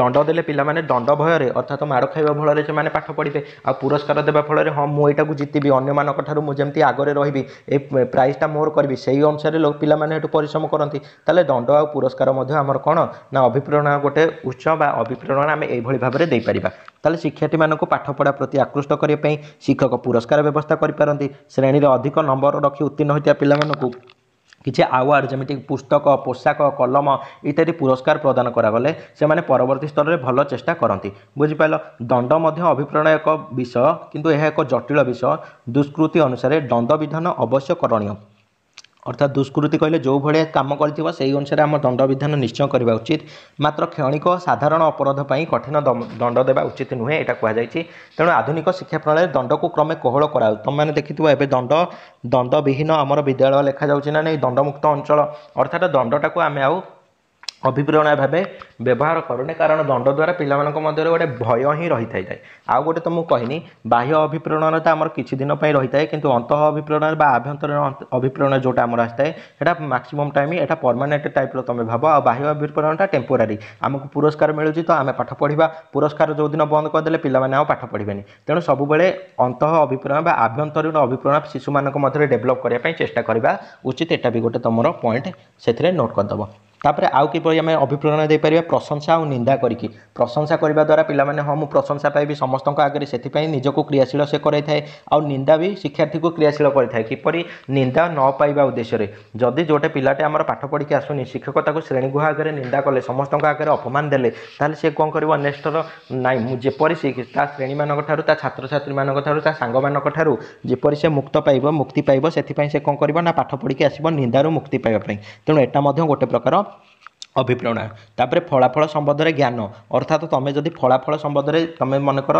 एना आम गोटे एग्जांपल नेबा तुम जब जितब तुमको 5 टंका मिल ताले जो फलाफल समय अर्थात तुम पाइपर पले तापर जमी धर चाकरी करने पले तुमको मंथली सालारी मिल तुम लाइफ पूरा सेटेल हो एटा भी आम फलाफल संबंध में आमको जब ज्ञान थी ताले पिला माने निश्चय से विषय से अभिप्रेरित होकर पाठ पढ़े तापर है आग्रह आ कौतूहल यहाँ आमको डेभलप करने द्वारा जहाँफल शिशु कौन करे ना अभिप्रेरित होता है आ सफलता जनित आवश्यकता अर्थात आमर आवश्यकता अच्छी जदि ताहले पिला निश्चिंत आमर अभिप्रेरित होकर पाठ पढ़ो तेणु एथिरू बेसी किसी क्वेश्चन आसबनी केवल यहाँ तुम टे रखिदे जे मन रखिदे जे अभिप्रेरणा कर कौशल गुड़िक कौन कौन प्रश्नपत्र प्रस्तुति दीर्घमेयादी कृतिर बुझिपाल देख प्रश्नपत्र प्रस्तुति कहीं पिला आम प्रश्न प्रस्तुति कहीं प्रोत्साहित करिया मनकर आम गोटे हिस्ट्री विषय पढ़े कहबा तुम ए कौन कर ना नोट बनई आण ताले से नोट बनब गोटे क्वेश्चन लिखो आंसर लिखो क्वेश्चन लिखो आंसर लिखो आम जो तार एग्जाम करवा से जो क्वेश्चन आंसर गुड़िक से लिखी से आम जब किसी क्वेश्चन पकेबा बहुत खुशी लगे हाँ मुझे क्वेश्चन करुँची मुझे परिश्रमटा करुँची मोर फलप्रद हो तेणु से अभिप्रेरणा गोटे उत्स बा प्रक्रिया तापर दीर्घमेयादी कृतित्व सूचना शिशु प्रति शिक्षकों आशा और प्रत्याशा ये सबुଗୁଡ଼ିक आमर अभिप्रेरण में व्यवहार होची बुझिपाल बर्तमान देखिए उपयुक्त शिक्षण परिवेश सृष्टि आज पूरा सारीदेवा विषयटा तेणु टिके वीडियो लंबा हम तेणु भलसे धैर्य भाव शुण ताले शिशुटीए वृद्धि होगापी ज्ञान में वृद्धि होगापी परिवेशर भूमिका कौन आम यूनिट 1 पूरा डिटेल डिस्कसन करें तेणु परिवेशर गोटे महत्वपूर्ण भूमिका रही तेणु पिलामानकर सर्वांगीन विकासर उन्नति रखी आमर कौन स्थापन कराई विद्यालय स्थापन कराई तेणु विद्यालयर परिवेश एपरी रहा उचित जेपरी शिशुटीर सर्वांगीन विकास हो पार तेणु विद्यालय परिवेश एपरि हेबा जुतिछि जेपरि शिक्षार्थीर सर्वांगीन विकास निमित्त सहजरे और आग्रहर सहित शिक्षण कार्य को नियोजित हो पारिब। शिखिबार परिवेश उपरे गुरुत्व देवार आउ गोटे कारण मध्य रहिछि कोन ना बहुकाल धरी पिलामानकर शिक्षा शिक्षादान उपरे निर्भरशील थिला। शिक्षण शिक्षादान पन्नति यही चिंताधारा उपरे समस्त शिक्षा व्यवस्था निर्भरशील होइतुला। अर्थात पिला माने आगुरु कोन होतिले ना शिक्षक जहाँ शिखेबे सेही उपरे ही सेमाने निर्भर करिक रहुतिले किंतु एबे कोन हेलानी ना एबे सबुबेले आमे जेमति टिके पूर्व करले अर्थात करी करी निजे शिखी निजे करिके आमे शिखिबा ता उपरे डिपेंडेंट रहउछि ता उपरे हमर भरोसा करा होछि निजे करिके जोटा शिखिबा सेटा अधिक पर्यंत चिरस्थायी रहइबो। सेति पय आमे जदि उपयुक्त शिक्षण परिवेश सृष्टि करिबा जोथरे पिला माने निजे करिके किछि शिखिबार हमर परिवेश थिबो ताले सेमाने कोन हबे ना तांको शिक्षणटा चिरस्थायी रहिबो। तेणु एभलिया परिवेश आमको सृष्टि करबाकू पड़िबो जोथरे कि पिला निजे एक्टिवली इन्वॉल्व होई परिबे एक्टिवली एंगेज होइकि से पढ़ी परिबे। तापरे वर्तमान चिंताधारा परिवर्तन होलानी तेणु सबुबेले शिक्षादान उपरे निर्भरशील नुहे पिलाटी अनेक स्थान विभिन्न व्यक्ति उपकरण घटना मानक संस्पर्शरे आसी मध्य बहु शिक्षण अभिज्ञता हासिल करिथाय। सेथिपई विद्यालय रे विभिन्न प्रकार उपकरण आ कार्यावलीर व्यवस्था मध्य करा जिबा उचित जहा फଳରେ तार अभिज्ञता हासिल करी से बहुत किछि शिखिबार सुयोग पाइबो जोटा तुमको मु बुझे देली। तापरे पिलाटी निजे शिखे जोटा कहली चतुर्पार्श्व थिबा सहपाठी ठारू हो किबा शिक्षक ठारू हो किबा अन्य व्यक्ति विशेष सहित आदान भाव आदान प्रदान करी हो मध्य से शिखिथाय किंबा विभिन्न उपकरण और साधन सामग्री शिखिथाय नूतन अभिज्ञता हासिल करिथाय। सेथिपई विद्यालय रे एपरि क्रियार सृष्टि कले सुयोग सृष्टि कले पिलाटी निजर आवश्यकता आ गुण अनुसार उपयुक्त कार्य बाछि तहरे निजको नियोजित करिकि नूतन अभिज्ञता हासिल करि परिबो। तेणु ए सब गुड़िक आम विद्यालय परिवेश भितर इनक्लूड आमर करिवार अछि जोथरे कि पिला निजे ही किछि करिकि शिखि परिबो केवल शिक्षण उपरे डिपेंडेंट न होइकि बुझि पाइलो।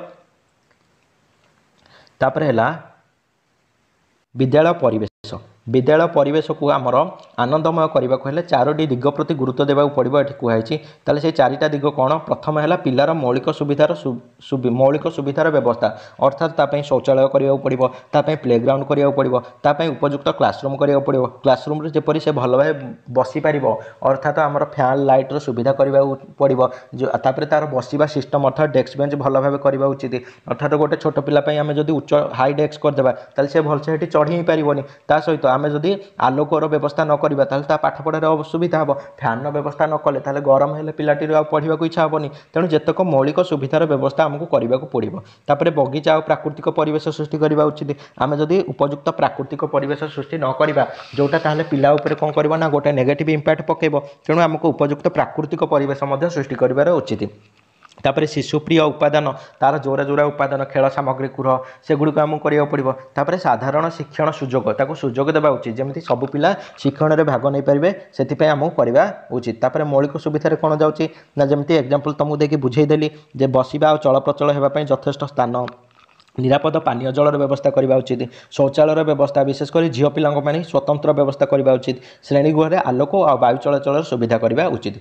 प्राकृतिक परिवेश में कौन कौन जाऊँगी ना विद्यालय बाह्य परिवेश को सुंदर करने रंग बेरंगर फूल बगीचा करवा उचित विद्यालय बगीचार योजना प्रस्तुति और जत्न नेबा आदि कार्य पिलामाने सक्रिय अंशग्रहण करने आवश्यक जहाँफल से बगीचा काम कार्य शिखिपारे और शिखिबार बहुत किसी सुजोग मिल सेमती शिशुप्रिय उपादान आमको करा पड़ो। शिशुप्रिय उपादान कौन कौन जाऊँगी ना खेलवाई दोली खसड़ा डेईवाई बाली पिट उठा पका पट्टा जोटा आमर ये हो एकर जड़े बसी पड़ो तापर एकटा नईज उपरक हो तेणु यहाँ उठा पका पट्टा तापर दौड़ा और कबाड़ी खेलने गार पक जा स्थान आदि व्यवस्था करवा उचित यहाँ द्वारा पिलामाने विद्यालय अधिक समय कटेवाई आग्रही होती एगुड़िक कौन शिशुप्रिय उपादान अच्छी तेणु से विद्यालय आसती और खेली सारा पाठ पढ़ती और खेलवा द्वारा शारीरिक दक्षता वृद्धि होता है।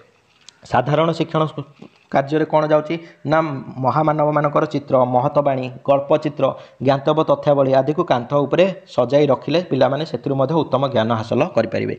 तापर कांथ शिक्षण कार्य मुझे तुमको कहीदेली कांथर निम्न भाग में हो विभिन्न प्रकार जिला राज्य मौलिक मानचित्र करवा उचित मानचित्र करने द्वारा पिला जिते क्लासरूम में आमर टाइम बड़ी थी कि दुईटा क्लास भितर आमर गैप जो रोचे 3 मिनट 4 मिनट 5 मिनट से समय से मैप को देखिए विभिन्न प्रकार शिखिपार विभिन्न कथा कांथ पत्रिका आमर व्यवहार करवा उचित। तापर श्रेणी परिवेश श्रेणी परिवेश में आमर कलापटा रहा उचित शिक्षण कार्य महत्व बाणी रहा उचित शिक्षण कौन लर्निंग कर्नर आमर रहा उचित जो विभिन्न कार्य बा विभिन्न सरंजाम आमर रोथि विभिन्न शिक्षण सामग्री जमीक मंजी कुह काठी कुह मैट्रिक्स गल्प संख्या कार्ड अक्षर कार्ड आदि रखा उचित जो शिक्षण कर्नर रहा कृति प्रदर्शन अर्थात गोटे निर्दिष्ट आमर कांथर रहा उचित गोटे जगह जो कि पिलाने जो गल्प कुह गीत कुह चित्र कुह सेगुड़िक कि किसी लेखा लेखि से गुड़िक आमर मारिबा उचित जहाँफल आहरी एनकरेज मिले सुजोग मिले से आहरी भल भल लेखा लिखिपारे बुझिपार एगुड़िक सब आमर थिला तापरे विद्यालय मानवीय परिवेश किए होची ना शिक्षार्थी शिक्षक संपर्क आ शिक्षार्थी शिक्षार्थी संपर्क शिक्षक और शिक्षार्थी मानक मध्य उत्तम संपर्क रहिले पिला मानकर पाठ प्रति आग्रह बढ़िबो ताकर जो डाउटटा रहिबो जदि शिक्षक जणे ता सहित भल मिसुची ताल तार जहाँ डाउट रहिबो से सांगे सांगे जाके शिक्षक को पचारिबो जदि शिक्षक शिक्षार्थी भल संपर्क रही नथिबो अर्थात सी शिक्षक को डरुथिबो ताल जहाँ डाउट बाहरिबो से मध्य भलसे तार क्लियर करि परिबो नै ताकू डर लागिबो सेति शिक्षक शिक्षणर संपर्क जदि भल शिक्षार्थी शिक्षक संपर्क रहिले पिला माने आत्मविश्वासी हुअन्ति आ शिक्षक को ताको हितैषी रूपी गणना करन्ति आ प्रति पदक्षेप रे ताकर सहायता पाइ मध्य आशा करिथांती शिक्षार्थी शिक्षार्थी संपर्क रहिले पिला माने परस्पर मध्य सुसंपर्क रखिले सहयोगी शिक्षण हो पारिबो एवं सुदृढ़ हो पारिबो सहयोगी शिक्षण आ जो शिक्षणता से माने शिखिले शिक्षक आमर पढ़े कि चली गले तापरे से माने जो शिखिले सेटा जदि परस्पर भितर डिस्कशन करिवे तांकर जदि भल संपर्क थिबो सिना डिस्कशन करिवे डिस्कशन हेबा फल रे आमर शिक्षणटा चिरस्थायी हेई पारिबो आ शिक्षक पितामाता बा अभिभावक संपर्क मध्य रहिबा उचित एटा भी आमर मानवीय संपर्क रे जाउची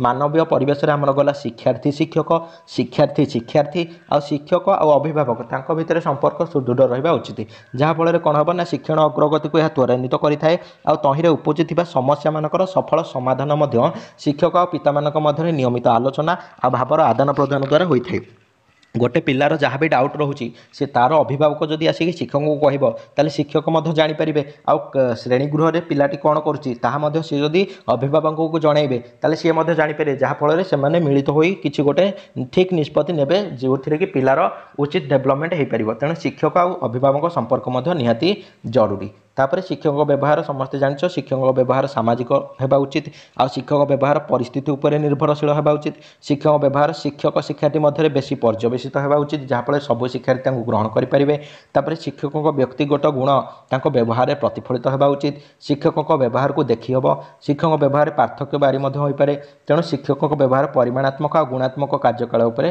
पर्यवेसित होगा उचित तापर शिक्षक जो व्यवहार रही आम दुई भाग विभक्त करचे गोटे है परोक्ष व्यवहार आ गोटे है प्रत्यक्ष व्यवहार ताले परोक्ष व्यवहार कौन हम ना देख परोक्ष व्यवहार जाउची पिला भावना को ग्रहण करबा पिला जहाँ कहूची ताकू बुझीबा को चेष्टा करबा प्रशंसा बा उत्साह करबा धारणा ग्रहण आ व्यवहार करबा आ गोटे है प्रश्न पचारिकी सेटा मध्य परोक्ष व्यवहार जाउची ताले परोक्ष व्यवहार को आम चारि भाग विभक्त कले गोटे है कौन तुम देखिल पिला भावना को ग्रहण करबा प्रशंसा बा उत्साह करदेबा धारणा ग्रहण आ व्यवहार करबा आ गोटे कौन है ना प्रश्न पचारिबा आ प्रत्येक व्यवहार कौन जाउची प्रत्येक व्यवहार है अध्यापना द्वारा से पढ़ेकी जो देवे सेटा है प्रत्येक तापर निर्देश देवे एटा निजे प्रत्येक व्यवहार समालोचना करबा एटा प्रत्येक व्यवहार आ पिला कथा कहवाई सुजोग देवा एटा आमर प्रत्येक व्यवहार जाउची तापर किछि अणवाचनिक व्यवहार अच्छी जमीक आमर शिक्षक ठार संकेत पिठी थापुड़ेबा शारीरिक परिभाषा द्वारा पिला उत्साहित बा निरुत्साहित करबा एटा सब कौन जाउची ना अणवाचनिक